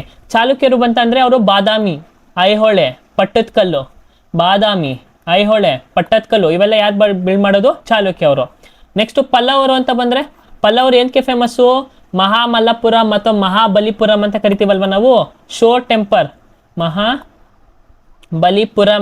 ಶೋ ಟೆಂಪಲ್, ಐರಾವತೇಶ್ವರ ದೇವಸ್ಥಾನ ಇದೆಲ್ಲ ಕಟ್ಟೋದು ಯಾರು? ಪಲ್ಲವ ಡೈನಸ್ಟಿ ಅವರು. ನೆಕ್ಸ್ಟ್ ಉಳಿದವರು ಯಾರು? ರಾಷ್ಟ್ರಕೂಟರು ಏನು ಮಾಡ್ತಾರೆ? ಕೈಲಾಸನಾಥ ಟೆಂಪಲ್. ಯಾರು ಈ ರಾಷ್ಟ್ರಕೂಟ ಕಿಂಗ್ ಬಿಲ್ಡ್ ಮಾಡೋದಂತಂದ್ರೆ ದಟ್ ಈಸ್ ಕೃಷ್ಣ, 1ನೇ Krishna of our Rashtrakuta king dynasty. ಅವರು ಈ ದೇವಾಲಯವನ್ನು ನಿರ್ಮಿಸುತ್ತಾರೆ. ಮೇ 2025 ಹೊತ್ತಿಗೆ ಮಾಜಿ ಕ್ರಿಕೆಟಿಗ ಹರ್ಭಜನ್ ಸಿಂಗ್ ರಾಜ್ಯಸಭೆಯಲ್ಲಿ ಯಾವ ರಾಜಕೀಯ ಪಕ್ಷವನ್ನು ಪ್ರತಿನಿಧಿಸುತ್ತಾರೆ? ಯಾವ ಪಕ್ಷವನ್ನು ಅವರು ಅಂದರೆ ಆ ಪೊಲಿಟಿಕಲ್ ಪಾರ್ಟಿಯಿಂದ ರೆಪ್ರೆಸೆಂಟ್ ಮಾಡ್ತಾರೆ ಅಂತಂದರೆ ಯಾವುದು? ರಾಜ್ಯಸಭೆಗೆ ಆಯ್ಕೆ ಆಗಿದ್ರಲ್ವ 2025. ನೋಡಿ, ಒಬ್ಬ ಸ್ಪೋರ್ಟ್ಸ್ ಪರ್ಸನ್ನು, ಇವರೊಬ್ಬ ಸ್ಪೋರ್ಟ್ಸ್ ಪರ್ಸನು, ಇಂಪಾರ್ಟೆಂಟ್ ಸ್ಪೋರ್ಟ್ಸ್ ಪರ್ಸನ್ನೇ, ಸ್ಪಿನ್ನರು, ಬ್ಯಾಟ್ಮನ್, ಆಲ್ರೌಂಡರು. ಓಕೆನಾ? ಹರ್ಭಜನ್ ಸಿಂಗು ಇವರು ಈಗ ಎಲೆಕ್ಷನ್ ಬಂದರೆ, ಇನ್ ಕೇಸ್ ಈಗ ಪೊಲಿಟಿಕ್ಸ್ ಬಂದಾಗ ಆ ಥರ ಒಂದು ಕ್ವಶನ್ಸ್ಗಳು ಇಂಪಾರ್ಟೆಂಟ್ ಆಗುತ್ತೆ. ನೆಕ್ಸ್ಟ್ ಇವಾಗ ನೋಡಿ, ನೆಕ್ಸ್ಟ್ ಎಕ್ಸಾಮಲ್ಲಿ ವಿಜಯ್ ಬಗ್ಗೆ ಕ್ವಶನ್ ಇರುತ್ತೆ. ಓಕೆನಾ? ಯಂಗೆಸ್ಟ್ CM ಆಗಿದ್ದಾರೆ, ಮತ್ತು ಇದು ನ್ಯೂಸಲ್ಲಿದೆ, ತಮಿಳ್ನಾಡು. ಓಕೆನಾ? ನೆಕ್ಸ್ಟು ಯಾವ ಪಾರ್ಟಿ ಅಲ್ಲಿಗೆ ಬಂತು? ಯಾಕಂದರೆ ನಮ್ಮ ಹೈಯೆಸ್ಟು ಪೋಲ್ಡ್ ವೋಟ್ಸ್ ಇಡೀ ಇತಿಹಾಸದಲ್ಲೇ 85%, 100ಕ್ಕೆ 85% ವೋಟ್ಸು ಪೋಲ್ ಆಗಿದೆ. ಎಲ್ಲಿ? ತಮಿಳ್ನಾಡಲ್ಲಿ. ಓಕೆನಾ? ಈ ವರ್ಷ ಅವ್ರ ನ್ಯೂಸಲ್ಲಿ ಬಂದೇ ಬರುತ್ತೆ. ಸೊ ಆ ತಮಿಳ್ನಾಡಲ್ಲಿ ನಾವು ಏನೇಂದ್ರ ಬಗ್ಗೆ ಓದಬೇಕು? ಪಾರ್ಟಿಗಳ ಬಗ್ಗೆ ಓದಬೇಕು. ಅಂದರೆ ತಮಿಳ್ನಾಡು ಗೌರ್ಮೆಂಟಲ್ಲಿ ಇದ್ದವ್ರಿಗೆ ಪಾರ್ಟಿಗಳ ಬಗ್ಗೆ ಓದಬೇಕು. ನಾವು ಎಲೆಕ್ಷನ್ ಕಮಿಷನ್ ಆಫ್ ಇಂಡಿಯಾ ಬಗ್ಗೆ ಓದಬೇಕು, ಕೋಡ್ ಆಫ್ ಕಂಡಕ್ಟ್ ಬಗ್ಗೆ ಓದಬೇಕು. ಓಕೆನಾ? ನಾವು ಜನ ಏನು ಈಗ ನ್ಯೂಸಲ್ಲಿ ಏನು ತೋರಿಸ್ತಾರೆ ಅದನ್ನು ನಾವು ಓದಬಾರ್ದು. ನಾವು ಗೌರ್ಮೆಂಟ್ ಪರ್ಸ್ಪೆಕ್ಟಿವ್ ಆಗಿ ಏನೈತೆ ಅದ್ರ ಬಗ್ಗೆ ಓದಬೇಕು. ಓಕೆನಾ? ಇಲ್ಲಿ ಎಷ್ಟು ಪೋಲ್ಸ್? 85% ವೋಟ್ಸ್ ಪೋಲ್ಸ್ ಆಗಿದೆ ಅಲ್ವಾ? ಇದ್ರ ಮೇಲೆ ಕ್ವಶನ್ ಇರುತ್ತೆ ಪಕ್ಕ. ಎಷ್ಟು ಜಾಸ್ತಿ ವೋಟ್ಸ್ ಎಲ್ಲಿ ಪೋಲ್ ಆಗಿದ್ದು ಅಂತ ಕೇಳಿ ಕ್ವಶನ್ಸ್ ಇರುತ್ತೆ. ಓಕೆ, ಇಲ್ಲಿ ಕ್ವಶನ್ ಬಂದರೆ ಯಾವ ಒಂದು ಪಾರ್ಟಿನ ರೆಪ್ರೆಸೆಂಟ್ ಮಾಡ್ತಾರೆ? ಇದು ಆಮ್ ಆದ್ಮಿ ಪಾರ್ಟಿನ ಹರ್ಭಜನ್ ಸಿಂಗ್ ಅವರು ರೆಪ್ರೆಸೆಂಟ್ ಮಾಡ್ತಾರೆ. ಸೊ ಅದಕ್ಕೆ ಹೇಳೋದು ನ್ಯೂಸ್ ಪೇಪರ್ನ ಡೈಲಿ ಓದ್ತಾ ಇರಬೇಕು ನಾವು. ಈಗ ನ್ಯೂಸ್ ನಾವು ಬರೀ ನಾನು ನೋಡಿದ್ದೀನಿ ಸ್ಪೋರ್ಟ್ಸ್ ಪೇಜ್ನ ಮಾತ್ರ ಓದ್ಬಿಡ್ತೀವಿ. ಸ್ಪೋರ್ಟ್ಸ್ ಪೇಜಲ್ಲಿ ಓದಾಗೂ ಈ ಥರದ್ದೊಂದು ಕ್ವಶನ್ಸ್ ಬರುತ್ತೆ, ಓಕೆನಾ. ಸೊ ನ್ಯೂಸ್ ಪೇಪರ್ನ ದಯವಿಟ್ಟು ಖಂಡಿತವಾಗ್ಲೂ ಓದಿ. ಏನಿಲ್ಲ ರೀ, ಡೈಲಿ 30 ನಿಮಿಷ ಅಷ್ಟೇ, ಮ್ಯಾಕ್ಸಿಮಮ್ 30 ನಿಮಿಷ. ನೀವೇನೋ ಡೈಲಿ ಓದ್ತಿದ್ದೀನಿ ಅಂದರೆ 30 ನಿಮಿಷ ಆಗೋಗುತ್ತೆ. ಸ್ಟಾರ್ಟಿಂಗ್ ಒಂದು 1 hour ತಗೋಬೋದು, ಆಮೇಲೆ 30 ನಿಮಿಷಕ್ಕೆ ನಿಮ್ಗೆ ಗೊತ್ತಾಗ್ಬಿಡುತ್ತೆ ಯಾವ್ದಾವ್ದು ಇಂಪಾರ್ಟೆಂಟು ಏನು ಅಂತ. ಸೊ ದಯವಿಟ್ಟು ನ್ಯೂಸ್ ಪೇಪರ್ ಓದೋದನ್ನ ಮಿಸ್ ಮಾಡಬೇಡಿ. Which of the following shortcut keys is use to switch between open application in Windows. ಈಗ 2 ಅಪ್ಲಿಕೇಶನ್ಗಳು ನಾವು ಓಪನ್ ಮಾಡಿರ್ತೀವಿ. ಇದು ಗೂಗಲ್ ಅಂತ ಅಂದ್ಕೊಳ್ಳಿ, ಇದು ಯೂಟ್ಯೂಬ್ ಅಂತ ಅಂದ್ಕೊಳ್ಳಿ. ಈಗ ಗೂಗಲಿಂದ ಮತ್ತೆ ಯೂಟ್ಯೂಬ್ಗೆ ಹೋಗ್ಬೇಕಂದ್ರೆ ನಾವು ಈಗ ಮೊಬೈಲಲ್ಲಿ ಆದರೆ ನಮಗೆ ಏನಿರುತ್ತೆ, ಇಲ್ಲಿ ರೀಸೆಂಟ್ ಅಂತ ಇರುತ್ತೆ, ಇಲ್ಲಿ ಹೋಮ್ ಬಟನು, ಇಲ್ಲಿ ಬ್ಯಾಕ್ ಬಟನು, ಓಕೆನಾ. ರೀಸೆಂಟ್ ಟ್ಯಾಬ್ಸ್ಗೆ ಹೋಗ್ಬಿಟ್ಟು ಬೇರೆ ಆ್ಯಪ್ಸ್ಗೆ ಸ್ವಿಚ್ ಆಯ್ತು, ಇದು ನಮ್ಮ ಮೊಬೈಲಲ್ಲಿ. ಅದೇ ಥರ ಸಿಸ್ಟಮಲ್ಲಿ ಹೆಂಗೆ ಸ್ವಿಚ್ ಆಗೋದು ಅಂತಂದರೆ ಒಂದು ಶಾರ್ಟ್ಕಟ್ ಕೀಸ್ನ ಯೂಸ್ ಮಾಡ್ತೀವಿ. ಏನು ಅಂದರೆ ಆಲ್ಟ್ ಪ್ಲಸ್ ಟ್ಯಾಬ್, ಅಂದರೆ ಒಂದು ಟ್ಯಾಬಿನ ಇನ್ನೊಂದು ಟ್ಯಾಬ್ಗೆ ಸ್ವಿಚ್ ಆಗಬೇಕಂದ್ರೆ ನಾವೇನು ಮಾಡಬೇಕು, ಆಲ್ಟ್ ಟ್ಯಾಬ್ ಮತ್ತು ಟ್ಯಾಬ್ನ ಪ್ರೆಸ್ ಮಾಡಬೇಕು. The Sarkaria commission primarily focused on strengthening which type of federalism in India. Sarkaria ಆಯೋಗವು ಪ್ರಾಥಮಿಕವಾಗಿ ಭಾರತದಲ್ಲಿ ಯಾವ ರೀತಿಯ ಒಕ್ಕೂಟ ವ್ಯವಸ್ಥೆಯನ್ನು ಬಲಪಡಿಸುವಂತ ಅಂದರೆ ಅದಕ್ಕೆ ಒತ್ತು ನೀಡಿತು ಎಂದು ಗಮನಿಸಿತು ಅಂತ ಕೇಳಿದ್ದಾರೆ, ಓಕೆನಾ. ಇದು ನಾನು ಮುಂಚೆ ಕ್ಲಾಸಲ್ಲಿ ಹೇಳಿದ್ದೆ, ನಂದು ಸ್ವಲ್ಪ ಕನ್ನಡ ನಾನು ಇಂಗ್ಲೀಷಲ್ಲೇ ಕ್ಲಾಸ್ ಮಾಡಿ ಕನ್ನಡ ಫ್ಲೋನೇ ಮರ್ತೋಗ್ಬಿಟ್ಟಿದೆ. ಇನ್ನು ಸ್ವಲ್ಪ 1 2 to 3 ಕ್ಲಾಸಲ್ಲಿ ನಾನು ಕನ್ನಡನ ಫುಲ್ ಪರ್ಫೆಕ್ಟಾಗಿ ನಾನು ಮಾಡ್ಕೊಡ್ತೀನಿ, ಓಕೆನಾ. ಹಂಗೇನಾದರೂ ಕನ್ನಡದಲ್ಲಿ ಮಿಸ್ಟೇಕ್ ಆಗಿದ್ದು ಅದು ಏನಂದರೆ ದಯವಿಟ್ಟು ಕ್ಷಮೆ ಇರುತ್ತೆ. ನಾನು ಯಾವಾಗ ನನಗೆ ನಿಮ್ಮಲ್ಲಿ ಕ್ಷಮೆ ಇರುತ್ತೆ, ಓಕೆನಾ. ನೆಕ್ಸ್ಟ್ ಇಲ್ಲಿ ಏನತ್ರ ಬಗ್ಗೆ ಮಾತಾಡ್ತೀವಿ ನಾವು, ಸರ್ಕಾರಿ ಕಮಿಷನ್ ಏನತ್ರ ಮೇಲೆ ಅವ್ರು ಫೋಕಸ್ ಮಾಡ್ತಾರೆ, ಅವ್ರು ಏನತ್ರ ಮೇಲೆ ಫೋಕಸ್ ಮಾಡ್ತಾರೆ ಅಂದರೆ ಕೋಆಪರೇಟಿವ್ ಫೆಡರಲಿಸಮ್ ಮೇಲೆ ಫೋಕಸ್ ಮಾಡ್ತಾರೆ, ಸಹಕಾರಿ ಒಕ್ಕೂಟ ವ್ಯವಸ್ಥೆ ಮೇಲೆ ಜಾಸ್ತಿ ಫೋಕಸ್ ಮಾಡ್ತಾರೆ. ಅದಲ್ಲದೆ ಇನ್ನೂ 3 ಥರ ಫೋಕಸ್ ಮಾಡ್ತಾರೆ. ಸರ್ಕಾರಿ ಕಮಿಷನ್ ನೋಡೋದಾರೆ SC ಅಂತ ಬರ್ದಿರ್ತೀನಿ, ನೀವು ಶೆಡ್ಯೂಲ್ ಕ್ಯಾಸ್ಟ್ ಅನ್ಕೋಬಿಡಿ, ಸರ್ಕಾರಿ ಕಮಿಷನ್ ಅಂತ ಬರೀತೀನಿ ನೋಡಪ್ಪ, ಸರ್ಕಾರಿ ಕಮಿಷನ್, ಓಕೆನಾ. ಏನತ್ರ ಮೇಲೆ ಫೋಕಸ್ ಮಾಡ್ತಾರೆ, ಒಂದು ಕೋಆಪರೇಟಿವ್ ಫೆಡರಲಿಸಮ್ ಬರ್ಕೊಳ್ಳಿ, ಪಕ್ಕಾ ಕ್ವಶನ್ಸ್ ಕೇಳ್ತಾರೆ. ನೆಕ್ಸ್ಟ್ ಇನ್ನೊಂದು ಏನು ಹೇಳ್ತಾರೆ, ಇಂಟರ್ ಸ್ಟೇಟ್ ಕೌನ್ಸಿಲ್ನ ಫಾರ್ಮ್ ಮಾಡಬೇಕು, ಎಸ್ಟಾಬ್ಲಿಷ್ ಮಾಡಬೇಕು ಅಂತ ಹೇಳ್ತಾರೆ. ಯಾವೊಂದು ಇಯರಲ್ಲಿ, 1990 ಓಕೆನಾ. ಈ ಇಂಟರ್ ಸ್ಟೇಟ್ ಕೌನ್ಸಿಲ್ ಬಗ್ಗೆ ಯಾವೊಂದು ಆರ್ಟಿಕಲ್ ಮಾತಾಡೋದೆ, ವಿಧಿ 263, ಓಕೆನಾ. ಆರ್ಟಿಕಲ್ 263 ಇದ್ರ ಬಗ್ಗೆ ಮಾತಾಡುತ್ತೆ. ನೆಕ್ಸ್ಟ್ ಇನ್ನೊಂದು ಏನು ಕೊಡುತ್ತೆ, ಇದ್ರ ಮೇಲೆ ಫೋಕಸ್ ಮಾಡುತ್ತೆ, ಬ್ಯಾಲೆನ್ಸ್ ಆಫ್ ಪವರ್. ಅಂದರೆ ಏನು ಹೇಳುತ್ತೆ ಸರ್ಕಾರಿ ಕಮಿಷನ್ ಅಂದರೆ ಸ್ಟೇಟ್ಗಿಂತ ಅಂದರೆ ರಾಜ್ಯಗಳಿಗಿಂತ ಕೇಂದ್ರ ಸರ್ಕಾರಕ್ಕೆ ಜಾಸ್ತಿ ಪವರ್ ಇರಬೇಕು ಅಂತ, ಶಕ್ತಿ ಇರಬೇಕು, ಅವ್ರಿಗೆ ಜಾಸ್ತಿ ಎಲ್ಲ ಥರದ ಒಂದು ಪವರ್ ಇರಬೇಕು ಅಂತ ಹೇಳುತ್ತೆ, ಓಕೆನಾ. ಬಟ್ ನಾವು ಗೌರ್ಮೆಂಟ್ ಎಂತ್ರ ಮೇಲೆ ಫೋಕಸ್ ಮಾಡಿದ್ದು ಜಾಸ್ತಿ ಕೋಆಪರೇಟಿವ್ ಫೆಡರಲಿಸಮ್ ಮೇಲೆ ಫೋಕಸ್ ಮಾಡಿದ್ದು. ಇದೇ ಥರ ಒಂದು ಕಮಿಷನ್ನು 2007 ಇನ್ನೊಂದು ಸ್ಥಾಪನೆ ಮಾಡ್ತಾರೆ, ಎಸ್ಟಾಬ್ಲಿಷ್ ಆಗುತ್ತೆ. ಯಾವುದು, ಪುಂಚಿ ಕಮಿಷನ್ ಅಂತ ಕರಿತೀವಿ, ಪುಂಚಿ ಕಮಿಷನ್, ಓಕೆನಾ. ಇವೆಲ್ಲ ಇಂಪಾರ್ಟೆಂಟ್ ಆಗುತ್ತೆ ಪೊಲಿಟಿಲಿ, ನಾವು ಇದೆಲ್ಲ ನೋಡಿರಲ್ಲ ಬುಕ್ಕಲ್ಲಿ, ಓಕೆನಾ. ಸಿಂಪಲಾಗಿ ನೆನ್ಪಿಟ್ಕೊಳ್ಳಿ, ನಾನು ಎಷ್ಟು ಹೇಳ್ಕೊಡ್ತೀನಿ ಅಷ್ಟೇ ಮಾತ್ರ ನೆನ್ಪಿಟ್ಕೊಳ್ಳಿ, ಇಷ್ಟರ ಬಗ್ಗೆನೇ ಕೇಳೋದು. ಏನತ್ರ ಮೇಲೆ ಫೋಕಸ್ ಮಾಡ್ತೀವಿ ಅಂದರೆ ಫಸ್ಟು ಗವರ್ನೆನ್ಸ್ ಬಗ್ಗೆ, ಓಕೆನಾ. ಗವರ್ನೆನ್ಸ್ ಬಗ್ಗೆ ಫೋಕಸ್ ಮಾಡುತ್ತೆ. ಆಮೇಲೆ ಎಮರ್ಜೆನ್ಸಿ ಪ್ರಾವಿಷನ್ಸ್, ಎಮರ್ಜೆನ್ಸಿ ಟೈಮಲ್ಲಿ ಏನೇನು ಪ್ರಾವಿಷನ್ಸ್ ಇರಬೇಕು, ಓಕೆನಾ, ಎಮರ್ಜೆನ್ಸಿ ಪ್ರಾವಿಷನ್ಸ್ ಮೇಲೆ. ನೆಕ್ಸ್ಟು ಇನ್ನೊಂದು ನೋಡಿ, ಇದು ಸರ್ಕಾರಿ ಕಮಿಷನ್ನು ಕೋಆಪರೇಟಿವ್ ಫೆಡರಲಿಸಮ್ ಮೇಲೆ ಫೋಕಸ್ ಮಾಡಿದ್ರೆ, Punchhi commission inter state cooperation, inter state cooperation ಮೇಲೆ ಫೋಕಸ್ ಮಾಡುತ್ತೆ, ಓಕೆನಾ. ನೆಕ್ಸ್ಟ್ ಲಾಸ್ಟ್ನೇದು ಇನ್ನೊಂದು ಏನಂತಂದರೆ ಫಿಸ್ಕಲ್ ಫೆಡರಲಿಸಮ್, ಟ್ಯಾಕ್ಸು ಎರಡಕ್ಕೂ ಡಿವೈಡ್ ಆಗಬೇಕು ಅಂತ ಒಂದು ಕಮಿಷನ್ ಯಾವ್ದು ಹೇಳುತ್ತೆ, ಪುಂಚಿ ಕಮಿಷನು. ನೋಟ್ ಮಾಡ್ಕೊಳ್ಳಿ, ಇಲ್ಲಿ ಸ್ಪೇಸ್ ಇಲ್ಲದ ಕಾರಣ ನೀಟಾಗಿ ಬರೆಯೋಕ್ಕಾಗಲ್ಲ, ಮತ್ತು ಪೆಂಟೇಬಲ್ ನೀಟಾಗಿ ಬರೆಯೋಕ್ಕಾಗಲ್ಲ, ಓಕೆನಾ. ಪುಂಚಿ ಕಮಿಷನ್ ಏನೇನು ಮಾಡುತ್ತೆ, ಏನೇಂದ್ರ ಮೇಲೆ ಫೋಕಸ್ ಮಾಡುತ್ತೆ ಅಂದರೆ 4 ಮೇಲೆ ಜಾಸ್ತಿ ಫೋಕಸ್ ಮಾಡುತ್ತೆ. ಒಂದು inter state cooperation, physical federalism, 3ನೇದು ಗವರ್ನರ್ ಮೇಲೆ, ಆಮೇಲೆ ಲಾಸ್ಟ್ನೇದು ಎಮರ್ಜೆನ್ಸಿ ಪ್ರಾವಿಷನ್ಸ್ ಮೇಲೆ, ಓಕೆನಾ. ಇಲ್ಲಿ ಆನ್ಸರ್ ಯಾವ್ದಾಗುತ್ತೆ, ಕೋಆಪರೇಟಿವ್ ಫೆಡರಲಿಸಮ್. ಯಾರು ಫೋಕಸ್ ಮಾಡೋದು, Sarkaria commission. Liberalisation reduce government control over economic activities. ಉದಾರೀಕರಣವು ಆರ್ಥಿಕ ಚಟುವಟಿಕೆಗಳ ಮೇಲಿನ ಸರ್ಕಾರದ ನಿಯಂತ್ರಣವನ್ನು ಕಡಿಮೆ ಮಾಡಿತು. 1991ರಲ್ಲಿ ಉದಾರೀಕರಣವು ಪ್ರಾಥಮಿಕವಾಗಿ ಏನನ್ನು ತೆಗೆದುಹಾಕುವ ಗುರಿಯನ್ನು ಹೊಂದಿತು. ಏನನ್ನು ತೆಗೆದುಹಾಕಬೇಕಂತ ಅಂದ್ಕೊಂಡಿತ್ತು, 1991 ಲಿಬರಲೈಸೇಷನ್ ಎಕನಾಮಿಕ್ ರಿಫಾರ್ಮ್ಸಲ್ಲಿ ಏನು ಇಂಟ್ರೊಡ್ಯೂಸ್ ಮಾಡ್ರಿ, LPG ರಿಫಾರ್ಮ್ಸ್, ಅಂದರೆ ಲಿಬರಲೈಸೇಷನ್, ಪ್ರೈವೇಟೈಸೇಷನ್ ಆ್ಯಂಡ್ ಗ್ಲೋಬಲೈಸೇಷನ್, ಓಕೆನಾ. ಇಲ್ಲೇನು ಮಾಡಿದ್ರಿ, ಬ್ಯಾಂಕಿಂಗ್ ಸರ್ವಿಸಸ್ ಇದು ಬಿಡಬೇಕು ಅಂತಂದ್ವಾ ಅನ್ನೋ ಯಾವುದೇ ಥರ ಇಲ್ಲ. ನಾವು 14 ಬ್ಯಾಂಕ್ಸ್ ನ್ಯಾಷನಲೈಸೇಷನ್ ಆಗಿದೆ. ಅದು ಬ್ಯಾಂಕ್ಸ್ ನ್ಯಾಷನಲೈಸೇಷನ್ ಮಾಡಿದೊಂದು ಯಾರ್ಯಾರು 1969 ಯಾರೊಂದು ಕಮಿಟಿಯಲ್ಲಿ ನರಸಿಂಹನ್ ಕಮಿಟಿ ಅವರಲ್ಲಿ, ಓಕೆನಾ. ಅವ್ರು ಯಾವ ಕಮಿಟಿಗೆ ರಿಲೇಟ್ ಆಗಿದೆ, ಬ್ಯಾಂಕಿಂಗ್ ರಿಫಾರ್ಮ್ಸ್ ಅಲ್ಲೇ. Next industrial licensing and quota system, ಇದನ್ನು ನಾವು ಎಲಿಮಿನೇಟ್ ಮಾಡ್ತೀವಿ ಯಾವಾಗ, LPG ರಿಫಾರ್ಮ್ಸಲ್ಲಿ. ಮುಂಚೆ ಏನಿತ್ತು ನಮಗೆ, ಲೈಸೆನ್ಸ್ ರಾಜ್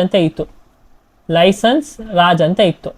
ಅಂದರೆ ನಾವು ಏನೇ ಬಿಸ್ನೆಸ್ ಮಾಡಬೇಕು ಪ್ರತಿಯೊಂದಕ್ಕೂ ನಾವು ಗೌರ್ಮೆಂಟಿಂದ ಲೈಸೆನ್ಸ್ ತಗೋಬೇಕಾಯ್ತು. ಈಸ್ ಆಫ್ ಡೂಯಿಂಗ್ ಬಿಸ್ನೆಸ್ ಅನ್ನೋ ಒಂದು ಕಾನ್ಸೆಪ್ಟೇ ಇರಲಿಲ್ಲ ಮುಂಚೆ. ಅದಕ್ಕೋಸ್ಕರ ಯಾವುದೇ ಥರ ಜನರು ಅಷ್ಟೇ ಫ್ಯಾಕ್ಟ್ರಿ ಮಾಡೋಕ್ಕಾಗಲಿ ಏನೇ ಮಾಡೋಕ್ಕಾಗಲಿ ತುಂಬ ನೋಡ್ತಿದ್ರು, ಅವ್ರು ಯಾವಾಗ್ಲೂ ಅಗ್ರಿಕಲ್ಚರ್ ಮೇಲೆ ಡಿಪೆಂಡ್ ಆಗಿಬಿಟ್ಟಿದ್ರು. ಸೊ ಇದನ್ನೇನು ಮಾಡಿದ್ರು, ಲೈಸೆನ್ಸ್ ರಾಜ್ನ ಕ್ಯಾನ್ಸಲ್ ಮಾಡಿದ್ರು, ಓಕೆನಾ. ಪಬ್ಲಿಕ್ ಸೆಕ್ಟರ್ ಎಂಪ್ಲಾಯ್ಮೆಂಟ್ ಇಂಪ್ರೂವ್ ಮಾಡಿದ್ರು, ಅಗ್ರಿಕಲ್ಚರ್ ಸಬ್ಸಿಡೀಸ್ ಕೊಡ್ತಿದ್ರು. ಯಾಕಂದರೆ ಅಗ್ರಿಕಲ್ಚರ್ ಗ್ರೋತ್ ಇರಬೇಕಾಯಿತು ಮತ್ತು ಸ್ಟೆಬಿಲಿಟಿ ಇರಬೇಕಾಯಿತು. ಸೊ ಯಾವುದು ಆನ್ಸರ್ ಆಗುತ್ತೆ, ಎರಡನೇದು ಆನ್ಸರ್ ಆಗುತ್ತೆ. Under Article 244 of the Constitution of India, the provision of the 6th schedule applied to the administration of tribal areas of which of the following states? ಯಾವೊಂದು following States ಅಂದರೆ, ಭಾರತದ ಸಂವಿಧಾನದ 224/2ನೇ ವಿಧಿಯ ಅಡಿಯಲ್ಲಿ 6ನೇ ವೇಳಾಪಟ್ಟಿಯ ನಿಬಂಧಗಳು ಈ ಕೆಳಗಿನ ಯಾವ ರಾಜ್ಯಗಳಲ್ಲಿ ಬುಡಕಟ್ಟು ಪ್ರದೇಶಗಳ ಆಡಳಿತಕ್ಕೆ ಅನ್ವಯಿಸುತ್ತದೆ? 6th ಶೆಡ್ಯೂಲ್ ಏರಿಯಾ ಅಂದರೆ ಯಾವುದೇ ಇದು ನಾನು ಹೇಳ್ತೀನಿ ನೋಡಿ, ATM ವಿತೌಟ್ ಮನಿ ಆಯ್ತಾ. ಇಲ್ಲಿ MONE ಅಂತ ಬರಿಬೇಡಿ, MENI ಅಂತ ಬರಿ ಅಂತ ನೆನ್ಪಿಟ್ಕೊಳಕ್ ಮಾತ್ರ. ಇದು 6th ಶೆಡ್ಯೂಲ್ ಏರಿಯಾ ಅಂತ ಯಾವುದನ್ನ ಕರಿತೀವಿ ಅಂದರೆ, A ಅಂದರೆ ಯಾವುದು, ಅಸ್ಸಾಮು, T ಅಂದರೆ ತ್ರಿಪುರ, M ಅಂದರೆ ಮೇಘಾಲಯ, ATM², ಮತ್ತು ಇನ್ನೊಂದು M ಅಂದರೆ ಮಿಜೋರಂ, ಓಕೆನಾ. ಅಸ್ಸಾಂ, ತ್ರಿಪುರ, ಮೇಘಾಲಯ, ಮಿಜೋರಾಂ ವಿತೌಟ್ ಮಣಿಪುರ್ನ ನಾವು ಇನ್ಕ್ಲೂಡ್ ಮಾಡಲ್ಲ. ಸೊ ಇಲ್ಲಿ ಎಷ್ಟು ರಾಜ್ಯಗಳನ್ನ ನಾವು ಈ 6th ಶೆಡ್ಯೂಲ್ ಏರಿಯಾದಲ್ಲಿ ನೋಡ್ತೀವಿ, ಅಸ್ಸಾಂ, ಮೇಘಾಲಯ, ತ್ರಿಪುರ, ಮಿಜೋರಾಂ, ಓಕೆನಾ. ಅದೇ ಥರ 5th ಶೆಡ್ಯೂಲ್ ಏರಿಯಾ ಬರುತ್ತೆ. 5th ಶೆಡ್ಯೂಲ್ ಮೇನ್ ಏನು ಮಾಡುತ್ತೆ, ಟ್ರೈಬಲ್ ಲ್ಯಾಂಡ್, ಓಕೆನಾ. ಇಲ್ಲಿ 10 ಸ್ಟೇಟ್ಸ್ಗಳು ಬರುತ್ತೆ. 10 ಸ್ಟೇಟ್ಸ್ಗಳು 5th ಶೆಡ್ಯೂಲ್ ಏರಿಯಾದಲ್ಲಿ ಬರುತ್ತೆ. ಯಾವ್ಯಾವ್ದು 10 ಸ್ಟೇಟ್ಸ್ಗಳು ಅಂತಂದರೆ, ಆಂಧ್ರ, AP ಪ್ಲಸ್ ತೆಲಂಗಾಣ, ಓಕೆನಾ. ಇಲ್ಲಿ ಬರಿತೀನಿ ನೋಡಿ, ನೆನ್ಪಿಟ್ಕೊಳ್ಳೋ ಥರ ಬರಿತೀನಿ ಈಸಿಯಾಗಿ. ಒಂದು AP ಪ್ಲಸ್ ಇನ್ನೊಂದು ತೆಲಂಗಾಣ, ಆಯಿತಾ. ನೆಕ್ಸ್ಟು ಮಹಾರಾಷ್ಟ್ರ ಪ್ಲಸ್ ಮಧ್ಯಪ್ರದೇಶ್, ಓಕೆನಾ. ನೆಕ್ಸ್ಟು ಗುಜರಾತ್ ಪ್ಲಸ್ ರಾಜಸ್ಥಾನ್, ಹರಿಯಾಣ ಒಂದು ಬರ್ಕೊಳ್ಳಿ. ಇಲ್ಲಿ ಛತ್ತೀಸ್ಗಢ ಪ್ಲಸ್ JK ಅಂದರೆ ಜಾರ್ಖಂಡು, ಓಕೆನಾ. 1, 2, 3, 4, 5, 6, 7, 8, 9. ಇನ್ನೊಂದು ಯಾವುದು, ಪಂಜಾಬ್, ಓಕೆನಾ. ಈ ಥರ ನೀವು ಶೆಡ್ಯೂಲ್ ಏರಿಯಾನ.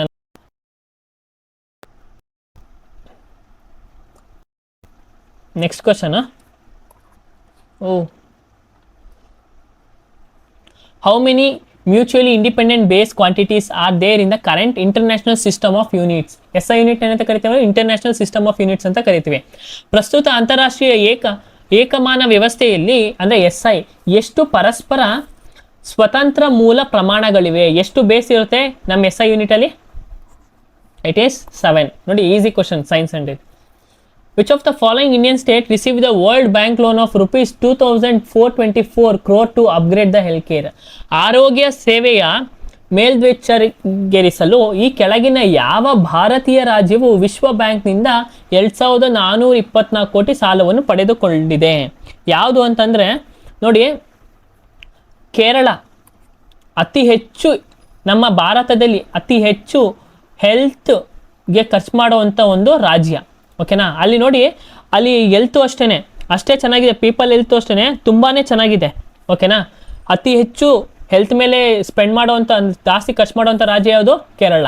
ಈ ಒಂದು ಇದ್ರ ಮೇಲೂ ನಾವು ಆಪ್ಷನ್ ಹಾಕ್ಬೋದಿತ್ತು, ಬಟ್ ನಾವು ಏನಂತಂದರೆ ಕನ್ಸಿಸ್ಟೆಂಟಾಗಿ ಇರಬೇಕು. ಸ್ವಲ್ಪ ನೀವು ಕನ್ಸಿಸ್ಟೆಂಟಾಗಿ ನ್ಯೂಸ್ ಪೇಪರ್ ಜೊತೆ ಇರಬೇಕು, ಓಕೆನಾ. ಆ ಒಂದು ಇದ್ದಾಗ ನಮಗೆ ಈ ಥರ ಒಂದು ಕ್ವಶನ್ಸ್ ನಮಗೆ ಸಾಲ್ವ್ ಮಾಡೋಕ್ಕೆ ಹೆಲ್ಪ್ ಆಗುತ್ತೆ. ಮತ್ತು ನಿಮಗೆ ಪ್ರೀವಿಯಸ್ ಇಯರ್ ಕ್ವಶನಲ್ಲೂ ನೋಡಿರಬೇಕು. ಇವಾಗ ಇದು ನೋಡಿದ್ರಲ್ವಾ, ಇದೇ ಥರ ನೆಕ್ಸ್ಟ್ ಯಾವುದಾದ್ರು ಬಂದರೆ ನಾವು ಅದೇ ಥರ ಸಾಲ್ವ್ ಮಾಡೋದನ್ನ ನಾವು ನ್ಯೂಸ್ ಪೇಪರ್ ಓದ್ಬೇಕಾದ್ರೆ ನಮಗೆ ಒಂದು ಕಡೆ ನೆನಪಿರುತ್ತೆ.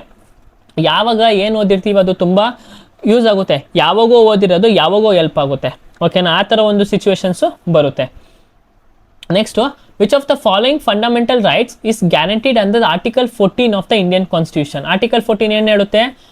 ಕಾನೂನಿನ ಮುಂದೆ ಸಮಾನತೆ, equality before the law, equality before the law, ಮತ್ತೆ ಇನ್ನೊಂದೇನು equal protection of law. Identify the current combination of the abbreviation, its full form, its and its application. ಸಂಕ್ಷೇಪಣದ ಸರಿಯಾದ ಯೋಜನೆ, ಅದರ ಪೂರ್ಣ ರೂಪ ಮತ್ತು ಅದರ ಅನ್ವಯವನ್ನು ಗುರುತಿಸಿ. ಈಗ ನೋಡಿ ಫುಲ್ ಫಾರ್ಮ್ ಹೇಳಿ ಮತ್ತೆ ಅದ್ರ ಅಪ್ಲಿಕೇಶನ್ ಅಂದರೆ ಏನು ಮಾಡುತ್ತೆ ಇದು ಅಂತ ಕೇಳಿದ್ದಾರೆ. ಓಕೆನಾ. ಸಿ ಡಿ ಅಂದರೆ ಏನು, ಕಾಂಪ್ಯಾಕ್ಟ್ ಡಿಸ್ಕ್. ಸಿ ಡಿಯಲ್ಲಿ ಏನು ಮಾಡ್ತೀರಿ, ಸ್ಟೋರೇಜ್ ಇರುತ್ತೆ. ಅದರಲ್ಲಿ ಏನು ಕೊಟ್ಟಿದ್ದಾರೆ, ಹೈ ಸ್ಪೀಡ್ ಇಂಟರ್ನೆಟ್ ಆಕ್ಸಿಸ್. ಮೊದಲನೇ ಆಪ್ಷನ್ ತಪ್ಪು. Next automated symbolic code of integrated input, ASCII converts image to code. ಇಮೇಜಿಂದ ಯಾವ್ದಾದ್ರು ಕೋಡ್ನ ಕನ್ವರ್ಟ್ ಮಾಡೋದು ಎಲ್ಲಾದರೂ ನೀವು ನೋಡಿದ್ದೀರಾ? ಈಗ ನಾವು ಚಾಟ್ GPT ಕೊಟ್ಬಿಟ್ಟು ಇಮೇಜಿಂದ ಕೋಡ್ ಕನ್ವರ್ಟ್ ಮಾಡು ಅಂದರೆ ಕೊಡುತ್ತಾ? ASCII ಅಂದ್ರೇನು, American standard code of information interchange. ಪಕ್ಕಾ ಕ್ವಶನ್ ಇದು. ಈ ಒಂದು ಕಾನ್ಸೆಪ್ಟ್ ಮೇಲೆ ತುಂಬ ನಾವು ಜಾಸ್ತಿ ಫೋಕಸ್ ಮಾಡಬೇಕು NTPC ಎಕ್ಸಾಮಲ್ಲಿ, ಯಾಕಂದರೆ ಜಾಸ್ತಿ ಕ್ವಶನ್ಸ್ ಬಂದಿದೆ. ಓಕೆನಾ. ಈ ಒಂದು ಕ್ವಶನ್ ಏನು ಮಾಡುತ್ತೆ ಇದು, ಎನ್ಕೋಡ್ಸ್ ಟೆಕ್ಸ್ಟ್ ಇನ್ ಕಂಪ್ಯೂಟರ್ ಟೆಕ್ಸ್ಟ್ ಏನು ಮಾಡುತ್ತೆ ಇದು, ಎನ್ಕೋಡ್ ಮಾಡುತ್ತೆ. ಲ್ಯಾನ್ ಅಂದ್ರೇನು, ಲೋಕಲ್ ಏರಿಯಾ ನೆಟ್ವರ್ಕ್. ಅಂದರೆ ದೊಡ್ಡ ಪ್ರದೇಶದ ಜಾಲ ಅಲ್ಲ, ಲೋಕಲ್, ಅದು ಲಾರ್ಜ್ ಅಲ್ಲ, ಚಿಕ್ಕ. ಲೋಕಲ್ ಅಂದರೆ ಸ್ಥಳೀಯ ಪ್ರದೇಶ ಜಾಲ. ಓಕೆನಾ. ಲೋಕಲ್ ಏರಿಯಾ ನೆಟ್ವರ್ಕ್ ಏನು, ಈಗ ನಮ್ಮ ವೈಫೈ ಒಂದು ಲೋಕಲ್ ಏರಿಯಾ ನೆಟ್ವರ್ಕು. ನಮಗೆ ಎಷ್ಟು, ಒಂದು 10 ರಿಂದ 15 ಮೀಟರ್ ಗಂಟ ನಮಗೆ ಆ ನೆಟ್ವರ್ಕ್ ಸಿಗುತ್ತೆ. Use for connecting computers across continent ಅಂದರೆ ಏಷ್ಯಾದಿಂದ ಇಟ್ಕೊಂಡು ಯುರೋಪ್ ಕನೆಕ್ಟ್ ಮಾಡ್ಬೋದಾ ನಾವು ಒಂದು ನೆಟ್ವರ್ಕ್ನ? ಇದು ಆಗಲ್ಲ. ನಮ್ಮ ಜನರಲ್ ನಾಲೆಜ್ನ ನಾವು ಸ್ವಲ್ಪ ಉಪಯೋಗಿಸ್ಬೇಕು. ನಾವೀಗ ಆನ್ಸರ್ ಯಾವುದು, ASCII. ಇದು ನಮ್ಗೆ ಗೊತ್ತಿಲ್ಲ ಅಂತ ಅಂದ್ರೂ ನಾವು ಉತ್ತರಿಸ್ಬೋದು. ಶೇಷ ಆಡಳಿತದ ಅವಧಿಯಲ್ಲಿ ಒಂದು ಹಳ್ಳಿಯಲ್ಲಿ ಕಾನೂನು ಮತ್ತು ಸುವ್ಯವಸ್ಥೆಯನ್ನು ಕಾಪಾಡುವ ಜವಾಬ್ದಾರಿಯನ್ನು ಈ ಕೆಳಗಿನ ಅಧಿಕಾರಿಗಳಲ್ಲಿ ಯಾರು ಹೊಂದಿರುವರು? ನಾನು ಮುಂಚೆನೆ ನೆನ್ನೆ ಹೇಳಿದೆ, ಮುಗಲರ ಅಡ್ಮಿನಿಸ್ಟ್ರೇಷನ್ ತುಂಬ ಇಂಪಾರ್ಟೆಂಟ್. ಹೆಂಗ್ ಡಿವೈಡ್ ಮಾಡಿದ್ದಾರೆ? ಓಕೆನಾ. ಶೇಷ, ಅಕ್ಬರ್ ಯಾರ್ದ ಒಂದು ಅಡ್ಮಿನಿಸ್ಟ್ರೇಷನ್ನ ಕಾಪಿ ಮಾಡಿದ್ದಾರೆ? ಶೇಷ. ಮತ್ತು ಅದರಲ್ಲಿ ಯಾವ್ಯಾವ ಟ್ಯಾಕ್ಸ್ ಇತ್ತು, ಜಜಿಯಾ ಟ್ಯಾಕ್ಸ್ ಆಗಿರ್ಬೋದು, ಖಮ್ಸ್ ಟ್ಯಾಕ್ಸ್ ಆಗಿರ್ಬೋದು, ಯಾವ್ಯಾವ ಟ್ಯಾಕ್ಸ್ ಇತ್ತು. ಓಕೆನಾ. ಅದೊಂದು ಟ್ಯಾಕ್ಸ್ ಇರಬೇಕು. ಮತ್ತು ಹೇಗೆ ಟ್ಯಾಕ್ಸ್ನ ಚಾರ್ಜ್ ಮಾಡ್ತಿದ್ರು, ದಶಾಲ ಅಂತ ನಾವು ಕರಿತೀವಿ, ದಶಾಲ ಅಂತ ಕರೀತೀವಿ. ಅಂದರೆ 10 ವರ್ಷಕ್ಕೆ ಆವ್ರೇಜ್ ತೊಗೊಂಡು ಒಂದು ರೆವೆನ್ಯೂ ಟ್ಯಾಕ್ಸ್ನ ಫಿಕ್ಸ್ ಮಾಡ್ತಿದ್ರು. ಓಕೆನಾ. ಇದ್ರದ್ದೆಲ್ಲ ನಮಗೆ ಗೊತ್ತಿರಬೇಕು. ಇಲ್ಲೇನು ಕೇಳಿದ್ದಾರೆ, ವಿಲೇಜ್ ಹೆಡ್ಮ್ಯಾನ್ ಏನಂತ ಕರಿತೀವಿ ನಾವು ಅಂತ ಕೇಳಿದ್ದಾರೆ. ವಿಲೇಜ್ ಹೆಡ್ಮ್ಯಾನ್ ಏನಂತ ಕರಿತೀವಿ ನಾವು, ಸಿಕ್ದರ್ ಅಂತ ಕರಿತೀವಿ. ಓಕೆನಾ. ಸಾರಿ, ವಿಲೇಜ್ ಹೆಡ್ಮ್ಯಾನ್ ಅಲ್ಲ, ಅವಧಿಯಲ್ಲಿ ಒಂದು ಹಳ್ಳಿಯ ವಿಲೇಜ್ ಹೆಡ್ಮ್ಯಾನ್ನ ಮುಖದಮ್ ಅಂತ ಕರಿತೀವಿ. ಓಕೆನಾ. ವಿಲೇಜ್ ಹೆಡ್ಮ್ಯಾನ್ನ ಮುಖದಮ್ ಅಂತ ಕರಿತೀವಿ. ಅದೇ ಒಂದು ಆ ಹಳ್ಳಿಯಲ್ಲಿ ಲಾ ಆ್ಯಂಡ್ ಮೇಂಟೈನ್ ಮಾಡೋರು ಏನಂತ ಕರಿತೀವಿ ನಾವು, ಸಿಕ್ದರ್ ಅಂತ ಕರಿತೀವಿ. ಸಂಪೂರ್ಣ ಗ್ರಾಮೀಣ ರೋಜ್ಗಾರ್ ಯೋಜನೆಯ ಪ್ರಾಥಮಿಕ ಗಮನ ಏನು ಅಂತ ಕೇಳಿದ್ದಾರೆ. ಅಂದರೆ ಏನದ್ರ ಮೇಲೆ ಅದು ಜಾಸ್ತಿ ಫೋಕಸ್ ಮಾಡುತ್ತೆ ಅಂದರೆ, ನಾವು ಈ ಒಂದು ಸ್ಕೀಮ್ ಯಾವಾಗ ಇಂಟ್ರೊಡ್ಯೂಸ್ ಆಗಿದ್ದು, 2001ರಲ್ಲಿ. ಓಕೆನಾ. ಯಾಕೆ ಇಂಟ್ರೊಡ್ಯೂಸ್ ಮಾಡಿದ್ದು, ಟು ಎನ್ಶೋರ್ ಫುಡ್ ಸೆಕ್ಯೂರಿಟಿ. ಓಕೆನಾ. ಆಹಾರ ಭದ್ರತೆಯನ್ನು ಕಾಪಾಡಲು. ಹೇಗೆ ಆಹಾರ ಭದ್ರತೆ ಕಾಪಾಡ್ತಾರೆ, ಪ್ರೊವೈಡಿಂಗ್ ಉದ್ಯೋಗವನ್ನು ಅಂದರೆ ಪ್ರೊವೈಡಿಂಗ್ ಎಂಪ್ಲಾಯ್ಮೆಂಟ್ ಉದ್ಯೋಗವನ್ನು ನೀಡುತ್ತಾ ಆಹಾರ ಭದ್ರತೆಯನ್ನು ಕಾಪಾಡಲು ಈ ಒಂದು ಸ್ಕೀಮ್ನ ತಂದಿದ್ದಾರೆ. ಓಕೆನಾ. ಇದು ಎಲ್ಲಿ ಜಾಸ್ತಿ ಫೋಕಸ್ ಮಾಡ್ತಾರೆ ನೋಡಿ, ಈಗ ಎಲ್ಲ ಹೆಸರಲ್ಲೇ ಇದೆ, ಗ್ರಾಮೀಣ ರೋಜ್ಗಾರ್ ಯೋಜನಾ. ಗ್ರಾಮೀಣ ಅಂತಂದರೆ ಯಾವುದು, rural ಏರಿಯಾಸಲ್ಲಿ. which under sea defense weapon was successfully trialed by the Indian Navy in 2025. May 2025ರಲ್ಲಿ ಭಾರತೀಯ ನೌಕಾಪಡೆ ಅಂದ್ರೇನು, ಇಂಡಿಯನ್ ನೇವಿ ಯಾವ ಸಾಗರದೊಳಗಿನ ರಕ್ಷಣಾ ಆಯುಧವನ್ನು ಯಶಸ್ವಿಯಾಗಿ ಪರೀಕ್ಷಿಸಿತು? ನಾನು ಹೇಳಿದ್ದೀನಲ್ವಾ, ಯಾವುದಾದ್ರು ಒಂದು ಶಿಪ್ ಆಗಲಿ, ವೆಪನ್ ಆಗಲಿ, ಬಾಂಬ್ ಆಗಲಿ, ಗನ್ ಆಗಲಿ, ಏರೋಪ್ಲೇನ್ ಆಗಲಿ, ಏರ್ಕ್ರಾಫ್ಟ್ ಆಗಲಿ, ಅದನ್ನು ಟೆಸ್ಟ್ ಮಾಡ್ತಾರೆ. ಫಸ್ಟು ಯೂಸ್ ಮಾಡೋಕ್ಕಿಂತ ಮುಂಚೆ ಏನು ಮಾಡ್ತಾರೆ, ಟೆಸ್ಟ್ ಮಾಡ್ತಾರೆ. ಆ ಟೆಸ್ಟ್ ಸಕ್ಸಸ್ಫುಲ್ ಆದರೆ ನಮ್ಗೆ ನ್ಯೂಸು. ಓಕೆನಾ. ಇನ್ ಕೇಸು ಏನಾದರೂ ಅದು ಫೇಲ್ಯೂರ್ ಆದರೂ ನಮಗೆ ನ್ಯೂಸು. ಯಾಕೆ ಅಂದರೆ ಅದು ಒಂದು ಇಂಪಾರ್ಟೆಂಟ್ ಇನ್ವೆಸ್ಟ್ಮೆಂಟ್ ಮಾಡಿರ್ತಾರಲ್ವ ಅದ್ರ ಮೇಲೆ. ಸಕ್ಸಸ್ ಆದರೂ ನ್ಯೂಸು, ಫೇಲ್ಯೂರ್ ಆದರೂ ನ್ಯೂಸು. ಬಟ್ ಸಕ್ಸಸ್ ಆದರೆ ಕೇಳೋ ಪ್ರಶ್ನೆ ಜಾಸ್ತಿ ಇರುತ್ತೆ, ಕ್ವಶನ್ಸ್ ಕೇಳೋ ರೇಟಿಂಗ್ಸು ಜಾಸ್ತಿ ಇರುತ್ತೆ. ಓಕೆನಾ. ಇಲ್ಲಿ ಯಾವುದು ಅದು ಮಾಡಿರೋದಂತಂದರೆ purely current affairs based question ಇದು. ಓಕೆನಾ. ಯಾವುದು, ಮಲ್ಟಿ ಇನ್ಫ್ಲೂಯೆನ್ಷಿಯಲ್ ಗ್ರೌಂಡ್ ಮೈನ್ ಅಂತ ಕರಿತೀವಿ. ಬಹು ಪ್ರಭಾವದ ನೆಲದ ಗಣಿ. 1947ರಲ್ಲಿ ಭಾರತದ ವಿಭಜನೆಗೆ ಮುಖ್ಯ ಕಾರಣ. ವಿಭಜನೆ ಅಂದ್ರೇನು? ಪಾರ್ಟಿಷನ್.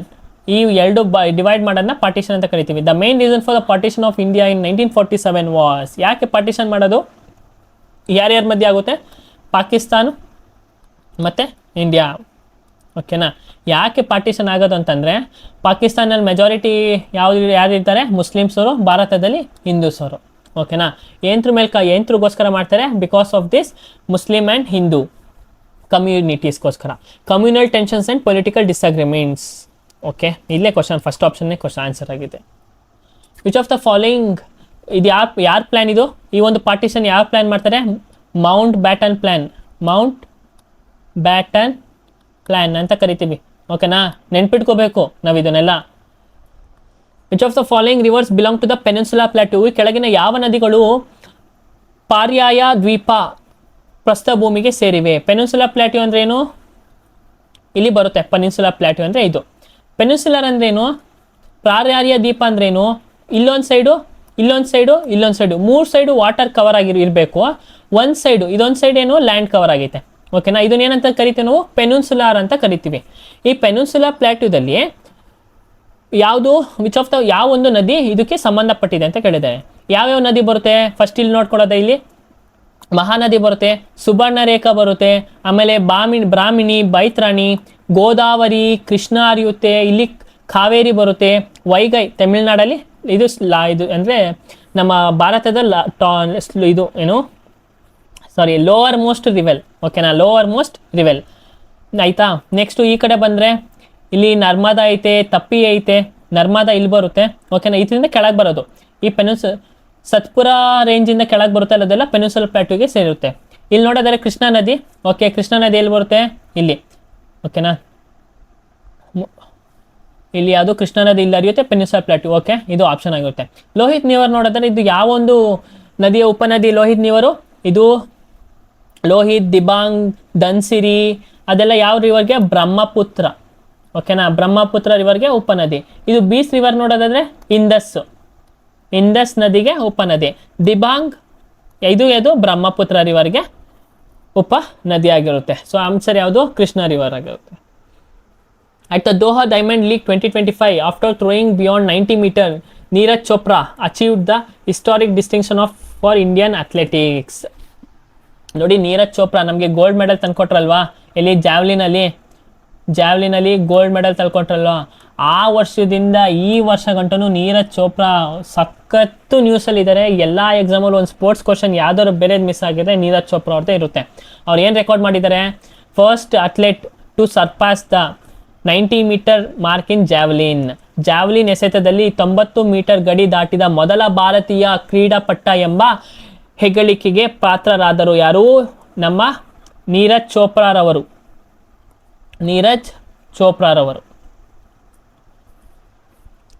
ಜೀವಗೋಳದಲ್ಲಿ ಈ ಕೆಳಗಿನ ಅವುಗಳಲ್ಲಿ ಯಾವುದು ಹೆಚ್ಚು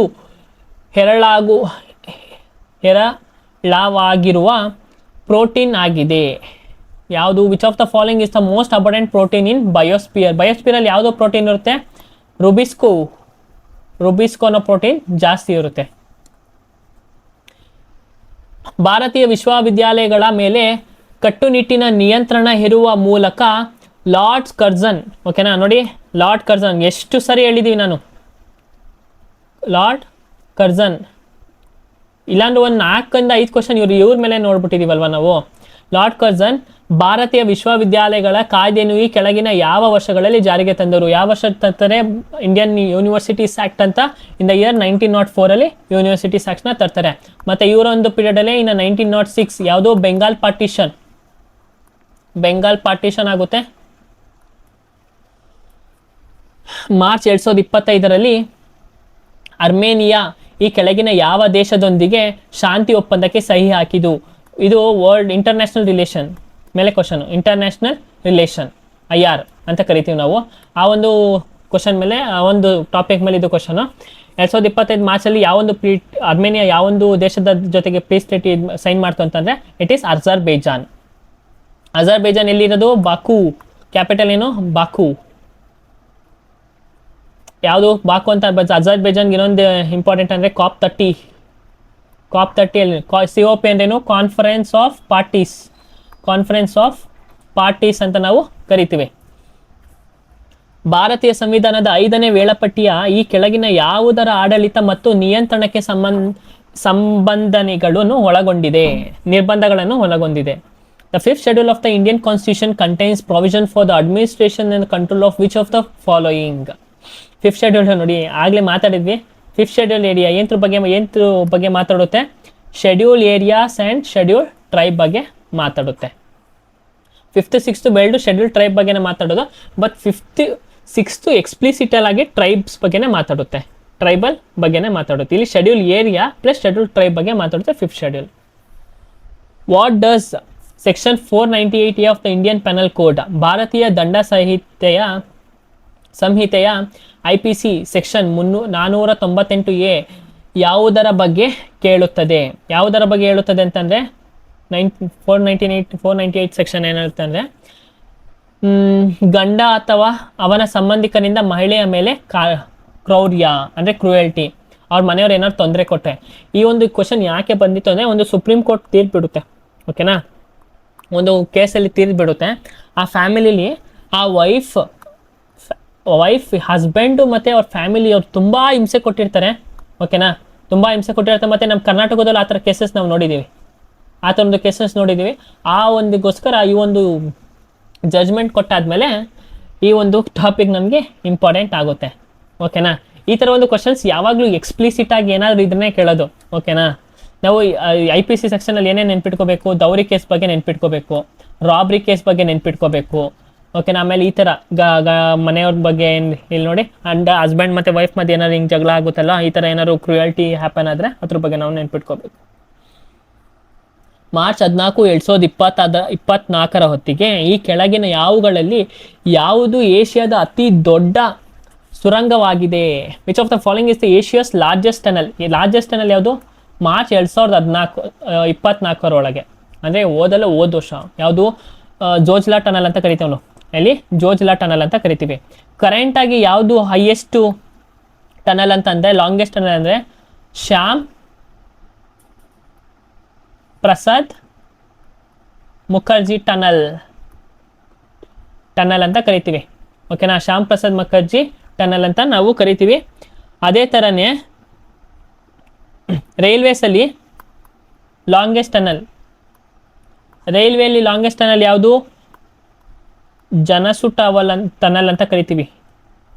ಎಲ್ಲಿದೆ ಇದು? ಉತ್ತರಾಖಂಡಲ್ಲಿದೆ.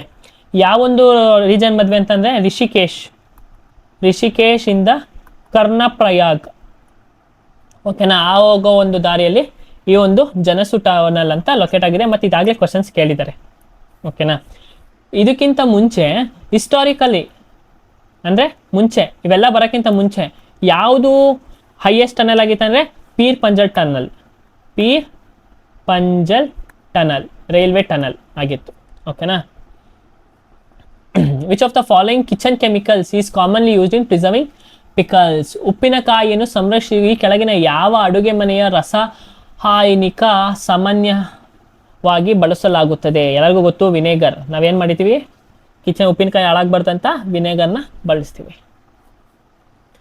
When was the real estate regulation and development act enacted to regulate, promote the real estate sector, ensuring transparency and accountability in transaction of protecting the interest of home buyers? Real estate RERA ಅಂತ ಕರಿತೀವಿ. ಏನು? Real estate regulation and development act ಯಾವಾಗ pass ಆಗಿದ್ದು? 2016, ಓಕೆನಾ. ಈ ಒಂದು ಆ್ಯಕ್ಟ್ಗಳು ನ್ಯೂಸಲ್ಲಿ ಇರುತ್ತೆ. So news ಪೇಪರ್ನ ಡೈಲಿ ಓದ್ತಾ ಇರಿ. ಒಂದೇ ಸೊಲ್ಯೂಷನ್ ಇದ್ರ ಬಗ್ಗೆ ನಮ್ಗೆ ತಿಳ್ಕೊಬೇಕಂದ್ರೆ ಏನು? ನ್ಯೂಸ್ ಪೇಪರ್ನ ಡೈಲಿ ಓದ್ತಾ ಇರಿ. Who administer the oath of office to the governor? ರಾಜ್ಯಪಾಲರಿಗೆ ಪ್ರಮಾಣ ವಚನ ಬೋಧಿಸುವವರು ಯಾರು ಬೋಧಿಸ್ತಾರೆ ಗವರ್ನರ್ಗೆ? That is chief justice of high court. ಅಂದರೆ ಆ ಒಂದು ರಾಜ್ಯದ ಹೈಕೋರ್ಟ್ ಚೀಫ್ ಜಸ್ಟಿಸ್ ಅವ್ರಿಗೆ ಪ್ರಮಾಣ ವಚನವನ್ನು ಬೋಧಿಸುತ್ತಾರೆ. ಅದೇ ಪ್ರೆಸಿಡೆಂಟ್ಗೆ ಸುಪ್ರೀಂ ಕೋರ್ಟ್ ಚೀಫ್ ಜಸ್ಟಿಸ್ ಮುಖ್ಯ, ಸುಪ್ರೀಂ ಕೋರ್ಟ್ನ ಚೀಫ್ ಜಸ್ಟಿಸ್, ಓಕೆನಾ. ಯಾವುದಕ್ಕೆ? ಸುಪ್ರೀಂ ಕೋರ್ಟ್ ಯಾರಿಗೆ? ಪ್ರೆಸಿಡೆಂಟ್ಗೆ ಪ್ರಮಾಣ ವಚನ ಬೋಧಿಸ್ತಾರೆ, ಮುಖ್ಯ ನ್ಯಾಯಾಧೀಶರು. ಮುಖ್ಯಮಂತ್ರಿ ಅವ್ರಿಗೆ, ಚೀಫ್ ಮಿನಿಸ್ಟರ್ ಅವ್ರಿಗೆ ಗವರ್ನರ್ ಪದಲು ಅವ್ರು ಯಾರು ಚೂಸ್ ಮಾಡಿರ್ತಾರೆ ಅವರು. Which India think tank organisation ಅಂದರೆ ನಮ್ಗೆ ಏನು ಬರುತ್ತೆ ಗೌರ್ಮೆಂಟ್ಗೆ ಥಿಂಕ್ ಟ್ಯಾಂಕ್ ಯಾರು NITI Aayog organise the 2025 world sustainable development summit 2026 ವಿಶ್ವ ಸ್ಥಿರ ಅಭಿವೃದ್ಧಿ ಶೃಂಗಸಭೆಯನ್ನು ಯಾವ ಭಾರತೀಯ ಚಿಂತಕರ ಚವಡಿ ಅಂತ ಕರಿತೀವಿ ಚಿಂತಕರ ಚವಡಿ ಆಯೋಜಿಸಿತು ಚಿಂತಕರ ಚವಡಿನ ಏನಂತ ಕರಿತೀವಿ ನಾವು ನೀತಿ ಆಯೋಗನ ಚಿಂತಕರ ಚವಡಿ ಅಂತ ಕರಿತೀವಿ ಯಾರು ಆಯೋಜಿಸಿದ್ದು national institute for transforming India ಯಾವೊಂದು ಇಯರಲ್ಲಿ ಎಸ್ಟಾಬ್ಲಿಷ್ ಆಗಿದ್ದು 2014 ಇದು ಚೇರ್ಮನ್ ಯಾರು ಚೇರ್ಮನ್ ಯಾವಾಗಲೂ ಯಾರು ಇರ್ತಾರೆ ನಮ್ಮ ಪ್ರೈಮ್ ಮಿನಿಸ್ಟರ್ ಆಗಿರ್ತಾರೆ ಓಕೆನಾ ಚೇರ್ಮನ್ ಯಾರಿರ್ತಾರೆ ನಮ್ಮ ಪ್ರೈಮ್ ಮಿನಿಸ್ಟರ್ ಆಗಿರ್ತಾರೆ next world sustainable development summit ನಮ್ಮ ಇಂಡಿಯಾ ರ್ಯಾಂಕಿಂಗ್ ಎಷ್ಟು 99th ರ್ಯಾಂಕ್ ಮೊಟ್ಟ ಮೊದಲ ಬಾರಿಗೆ 100 ರ್ಯಾಂಕ್ ಒಳಗಡೆ ಇದೇ ಫಸ್ಟ್ ನಾವು ಬಂದಿರೋದು ವರುಣ ಭಾರತ ಮತ್ತು ಈ ಕೆಳಗಿನ ಅವುಗಳ ನಡುವಿನ ದ್ವಿಪಕ್ಷೀಯ ನೌಕಾ ವ್ಯಾಯಾಮವಾಗಿತ್ತು ನೌಕಾ ಅಂದರೆ ನೇವಲ್ ಎಕ್ಸಸೈಸ್ ಅಂತ ಕರಿತೀವಿ ಯಾವುದು ವರುಣ ಅಂದರೆ ವರುಣ ಇಸ್ ಪ್ಲಸ್ ಯಾವ್ದ್ಯಾವ ಕಂಟ್ರಿ ಇಂಡಿಯಾ ಮತ್ತು it is none other than our France ಓಕೆನಾ ಇಂಡಿಯಾ ಮತ್ತು France what was the outcome of the 2025 Delhi legislative assembly 2025 Delhi ವಿಧಾನಸಭಾ ಚುನಾವಣೆಯ ಫಲಿತಾಂಶ ಹೇಗಿತ್ತು ಏನಾಯಿತು ಯಾವ ಒಂದು ಪಾರ್ಟಿ ವಿನ್ ಆಯ್ತು ಅಂತಂದರೆ ನೋಡಿ ಡೆಲ್ಲಿ ಎಲೆಕ್ಷನ್ ಆದರೆ ಕೇಳ್ತಾರೆ ಡೆಲ್ಲಿ ಎಲೆಕ್ಷನ್ ಆದರೆ ನಮಗೆ ಗೊತ್ತಿರಬೇಕು ಡೆಲ್ಲಿ ಯಾವ ಪಾರ್ಟಿ ಇದೆ ಅಂತೆಲ್ಲ ನಮಗೆ ಗೊತ್ತಿರಬೇಕು ಅದಾದರೆ ಕೇಳ್ತಾರೆ ಯಾರು ಏನಾಗಿತ್ತು BJP ವಾನ್ ಆಯಿತು ಓಕೆನಾ ನಮಗೆ BJP ವಾನ್ ಆದರೆ ಗೊತ್ತು ಅದೊಂದೇ ಕೊಟ್ಟಿದ್ದಾರೆ ಅಲ್ಲಿ when was the community development programme launch in India ಭಾರತದಲ್ಲಿ ಸಮುದಾಯ ಅಭಿವೃದ್ಧಿ ಕಾರ್ಯಕ್ರಮ ಯಾವಾಗ ಪ್ರಾರಂಭವಾಯಿತು ನೋಡಿ ನಾನು ಹೇಳ್ತಿರ್ತೀನಿ ನಿಮಗೆ 5 ಇಯರ್ ಪ್ಲ್ಯಾನ್ಸು ತುಂಬ ಇಂಪಾರ್ಟೆಂಟ್ಸ್ ಆಗುತ್ತೆ ಅಂತ ಓಕೆನಾ 5 ಇಯರ್ ಪ್ಲ್ಯಾನ್ಸ್ ಏನಕ್ಕೆ ತುಂಬ ಇಂಪಾರ್ಟೆಂಟ್ ಆಗುತ್ತೆ ಅಂದರೆ ಫಸ್ಟ್ 5 ಇಯರ್ ಪ್ಲ್ಯಾನಲ್ಲೇ ನಾವು ಈ ಕಮ್ಯುನಿಟಿ ಡೆವಲಪ್ಮೆಂಟ್ ಪ್ರೋಗ್ರಾಮ್ನ ಇಂಟ್ರೊಡ್ಯೂಸ್ ಮಾಡ್ತೀವಿ ಯಾವೊಂದು ಇಯರಲ್ಲಿ 1952 ಇಂಟ್ರೊಡ್ಯೂಸ್ ಮಾಡ್ತೀವಿ ಓಕೆನಾ ಯಾವಾಗ ಕಮ್ಯುನಿಟಿ ಡೆವಲಪ್ಮೆಂಟ್ ಪ್ರೋಗ್ರಾಮ್ ಯಾವಾಗ ಫಸ್ಟ್ 5 ಇಯರ್ ಪ್ಲ್ಯಾನಲ್ಲಿ ಕಮ್ಯುನಿಟಿ ಡೆವಲಪ್ಮೆಂಟ್ ಪ್ರೋಗ್ರಾಮ್ನ ನಾವು ಇಂಟ್ರೊಡ್ಯೂಸ್ ಮಾಡ್ತೀವಿ ಸೊ ಇದು ಒಂದು ಕ್ವಶನ್ನು 5 ಇಯರ್ ಪ್ಲ್ಯಾನ್ಸ್ ಮೇಲೇ ಓಕೆನಾ ನಾವು ಇದು ಬೇರೆದಂತ ಅನ್ಕೋಬಾರ್ದು 5 ಇಯರ್ ಪ್ಲ್ಯಾನ್ಸ್ ಮೇಲೇ ಕ್ವಶನ್ನು ಓಕೆನಾ ಫಸ್ಟು 5 ಇಯರ್ ಪ್ಲ್ಯಾನಲ್ಲೇ ಬಂದಂಥ ಒಂದು ಟಾಪಿಕ್ ಇದು ಆ ಒಂದು ಕಾನ್ಸಂಟ್ರೇಟ್ ಮಾಡಬೇಕು ಅಂತ ಒಂದು ಉದ್ಭವ ಆದ ಟಾಪಿಕ್ ಯಾವಾಗ 5 ಇಯರ್ ಪ್ಲ್ಯಾನ್ಸಲ್ಲೇ ಇದ್ರ ಮೇಲೆ ನಾವು ಈ 5 ಇಯರಲ್ಲಿ 5 ಇಯರ್ ಪ್ಲ್ಯಾನ್ಸಲ್ಲಿ ನಾವು ಫೋಕಸ್ ಮಾಡಬೇಕು ಅಂತ ಅನ್ಕೊಳ್ತಾರೆ ಓಕೆನಾ the name of the Dora Bisoi and Chakra Bisoi are associated with uprising against political unrest the instability of British laws and regulations and the economic suffering of the Konds in Dora Bisoi ಮತ್ತು ಚಕ್ರ ಬಯೋಸಿ ಅವರ ಹೆಸರುಗಳ ರಾಜಕೀಯ ಅಶಾಂತಿ ಬ್ರಿಟಿಷ್ ಕಾನೂನುಗಳು ಮತ್ತು ನಿಬಂಧಗಳ ಅನಗತ್ಯತೆ ಮತ್ತು ಡ್ಯಾಶ್ನಲ್ಲಿ ಕಾನ್ಸ್ಗಳ ಆರ್ಥಿಕ ಸಂಘಟದ ವಿರುದ್ಧ ದಂಗೆಯೊಂದಿಗೆ ಸಂಬಂಧ ಹೊಂದಿದೆ ಕಾನ್ಸ್ ಅಂತಂದ್ರೇನು ಅದೊಂದು ಬುಡಕಟ್ಟು ಜನಾಂಗಗಳು ಯಾರು ಕಾನ್ಸ್ ಓಕೆನಾ ಎಲ್ಲಿ ಫೌಂಡ್ ಆಗ್ತಾರೆ ನಮಗೆ ಒಡಿಶಾ ಜಾರ್ಖಂಡ್ ರೀಜನಲ್ಲಿ ಒಡಿಶಾ JHK ಅಂತ ಕರಿತೀನಿ ಜಾರ್ಖಂಡ್ ಅಂತ ರೀಜನಲ್ಲಿ ಫೌಂಡ್ ಆಗ್ತಾರೆ ಯಾವ ಒಂದು ರೀಜನಲ್ಲಿ ಕೇಳಿದ್ದಾರೆ ಅದೇ ಸಿಂಪಲ್ ಕ್ವಶನ್ ನೋಡಿ ಕ್ವಶನ್ ದೊಡ್ಡದಾಗಿದ್ರೆ ಆನ್ಸರ್ ಚಿಕ್ಕದಾಗಿರುತ್ತೆ ಕಾನ್ಸ್ ಎಲ್ಲಿ ಕಂಡು ಬರ್ತಾರೆ ನಮ್ಗೆ ಇದೆಲ್ಲ ಏನು ಬೇಡ ಇದ್ರ ಬಗ್ಗೆ ನಮ್ಗೆ ಗೊತ್ತೇ ಇಲ್ಲ ಕಾನ್ಸ್ ಎಲ್ಲಿ ಫೌಂಡ್ ಬರ್ತಾರೆ ಜಸ್ಟ್ ಎಲ್ಲಿ ಇಲ್ಲಿ ಒಡಿಶಾ 3ನೇ ಆಪ್ಷನಲ್ಲಿ ಒಡಿಶಾದಲ್ಲಿ ಕಂಡು ಬರ್ತಾರೆ ಓಕೆನಾ 2025 ಕಳಿಂಗ ಸೂಪರ್ ಕಪ್ ಗೆದ್ದ ಭಾರತೀಯ ಫುಟ್ಬಾಲ್ ಯಾವುದು ಯಾರು ಗೆಲ್ತಾರೆ ಫುಟ್ಬಾಲ್ ಕಪ್ನ 2025 ಕಳಿಂಗ ಕಪ್ಪು ಯಾರು ನಮ್ಮ ಗೋವಾ FC ಗೋವಾ ಒಂದು ನಿಮಿಷ FC ಗೋವಾ ವಿನ್ ಆಗುತ್ತೆ ಲಾಸ್ಟ್ ಕ್ವಶನ್ ಯಾವ ಭಾರತೀಯ ನಗರದಲ್ಲಿ ಮೋತಿಲಾಲ್ ನೆಹರು ರಾಷ್ಟ್ರೀಯ ತಂತ್ರಜ್ಞಾನ ಸಂಸ್ಥೆ MNNIT ಇದೆ ಅಲ್ಲಿ ವಿಮಾನಗಳ ಮೇಲೆ ಮಿಂಚಿನ ಪರಿಣಾಮದ ಕುರಿತು ಸಂಶೋಧನೆ ನಡೆಸಲಾಗುತ್ತದೆ which Indian city is home to the Motilal Nehru national institute of technology where research on lightning impact on planes is being conducted ಯಾವ ಒಂದು ನಗರದಲ್ಲಿ ಇದು ಲೊಕೇಟ್ ಆಗಿದೆ ಅಂತಂದರೆ ನಾನು ಹೇಳಿದೆ IIT ಆಗಿರ್ಬೋದು IIM ಆಗಿರ್ಬೋದು ಮತ್ತು Indian institute of planetarium science ಆಗಿರ್ಬೋದು ಎಲ್ಲ ಥರದ ಒಂದು ಇನ್ಸ್ಟಿಟ್ಯೂಟ್ಸ್ಗಳು ಎಲ್ಲೆಲ್ಲಿದೆ ಅಂತ ನಮಗೆ ತಿಳಿದಿರಬೇಕು ಯಾಕಂದರೆ ಅದೊಂದು ರೆಪ್ಯೂಟೆಡ್ ಇನ್ಸ್ಟಿಟ್ಯೂಟ್ಸನ್ನು ಮತ್ತು ಅಲ್ಲಿ ಏನು ಮಾಡ್ತಾರೆ ಅಂತ ಇಂಡಿಯಾ ಡೆವಲಪ್ಮೆಂಟ್ಗೋಸ್ಕರ ಏನಾದರೂ ಒಂದು ಹೊಸದನ್ನ ತಯಾರಿಸ್ತಿರ್ತಾರೆ ಓಕೆನಾ ಅಲ್ಲಿರೋಂಥ ಎಲ್ಲ ಒಂದು ಕ್ಯಾಂಡಿಡೇಟ್ಸು ತುಂಬ ಟ್ಯಾಲೆಂಟೆಡ್ ಆಗಿರ್ತಾರೆ ನಮ್ಮ ಇಂಡಿಯಾಗೆ ಏನಾದರೂ ಒಂದು ಹೊಸದು ಇನ್ವೆನ್ಷನ್ಸ್ನ ಅವರು ಕೊಡ್ತಿರ್ತಾರೆ ಇಲ್ಲಿ ಯಾವ್ದು ಎಲ್ಲಿ ಲೊಕೇಟ್ ಆಗಿದೆ ಇಟ್ ಈಸ್ ಲೊಕೇಟೆಡ್ ಇನ್ ಪ್ರಯಾಗ್ರಾಜಲ್ಲಿ ಲಕ್ನೋ ಅಂತಲೂ ಕೊಟ್ಟಿದ್ದಾರೆ ಓಕೆ, ಥ್ಯಾಂಕ್ ಯು. ಈ ಒಂದು ವಿಡಿಯೋ ಇಲ್ಲಿಗೆ 40 ಕ್ವಶನ್ಸ್ ಕಂಪ್ಲೀಟಾಗಿ ನಾವು ಅನಾಲಿಸಿಸ್ ಮಾಡಿದ್ದೀವಿ. ಇನ್ನೂ ಯಾರು ಕ್ಲಾಸಸ್ನ ನೋಡಿಲ್ಲ ದಯವಿಟ್ಟು ಕ್ಲಾಸಸ್ ನೋಡಿ, ನಮ್ಮ ಯೂಟ್ಯೂಬಲ್ಲಿ ಪ್ಲೇ ಲಿಸ್ಟ್ ಮಾಡಿದ್ದೀವಿ. ಇನ್ನೂ ಸಬ್ಸ್ಕ್ರೈಬ್ ಮಾಡಿ, ಓಕೆನಾ? ಇನ್ನು ಯಾರು ಚಾನಲ್ಗೆ ಸಬ್ಸ್ಕ್ರೈಬ್ ಮಾಡಿಲ್ಲ, ನಿಮಗೆ ಕಂಟೆಂಟ್ ಇಷ್ಟ ಆಗ್ತಿದೆ ಅಂತಂದರೆ ನಮಗೆ ಏನಾದ್ರು ಒಂದು ಮೆಸೇಜ್ ತಿಳಿಸ್ಕೊಡಿ, ಕಮೆಂಟಲ್ಲಿ ಏನಾದ್ರು ತಿಳಿಸ್ಕೊಡಿ. ಎಲ್ಲ ಇಷ್ಟ ಆಯ್ತು ಅಂದರೆ ಸಬ್ಸ್ಕ್ರೈಬ್ ಮಾಡ್ಕೊಳ್ಳಿ. Thank you. ಮತ್ತು ಜೂನ್ ಮಂತಲ್ಲಿ ಯಾರು NTPC UG ಎಕ್ಸಾಮ್ ಬರೀತಿದ್ದೀರಾ ದಯವಿಟ್ಟು ಈ ಒಂದು ಸಿರೀಸ್ ತುಂಬ ಉಪಯೋಗ ಆಗುತ್ತೆ. ನಿಮ್ಮ ಸ್ಕೋರ್ ನೀವು ಆರಾಮಾಗಿ ಬೂಸ್ಟ್ ಮಾಡ್ಕೋಬೋದು. ನಮ್ಮ ಕರ್ನಾಟಕಕ್ಕೆ ಬೇಕಂದರೆ ನಾವು ಎಷ್ಟು ಸ್ಕೋರ್ ಮಾಡಬೇಕು? 75+ ಸ್ಕೋರ್ ಮಾಡಿಕೊಂಡ್ರೆ ನಾವು CBT 2ಗೆ ನಾವು ಎಲಿಜಿಬಲ್ ಆಗ್ಬೋದು. ಓಕೆನಾ? Thank you everyone. See you again in the next class. Bye.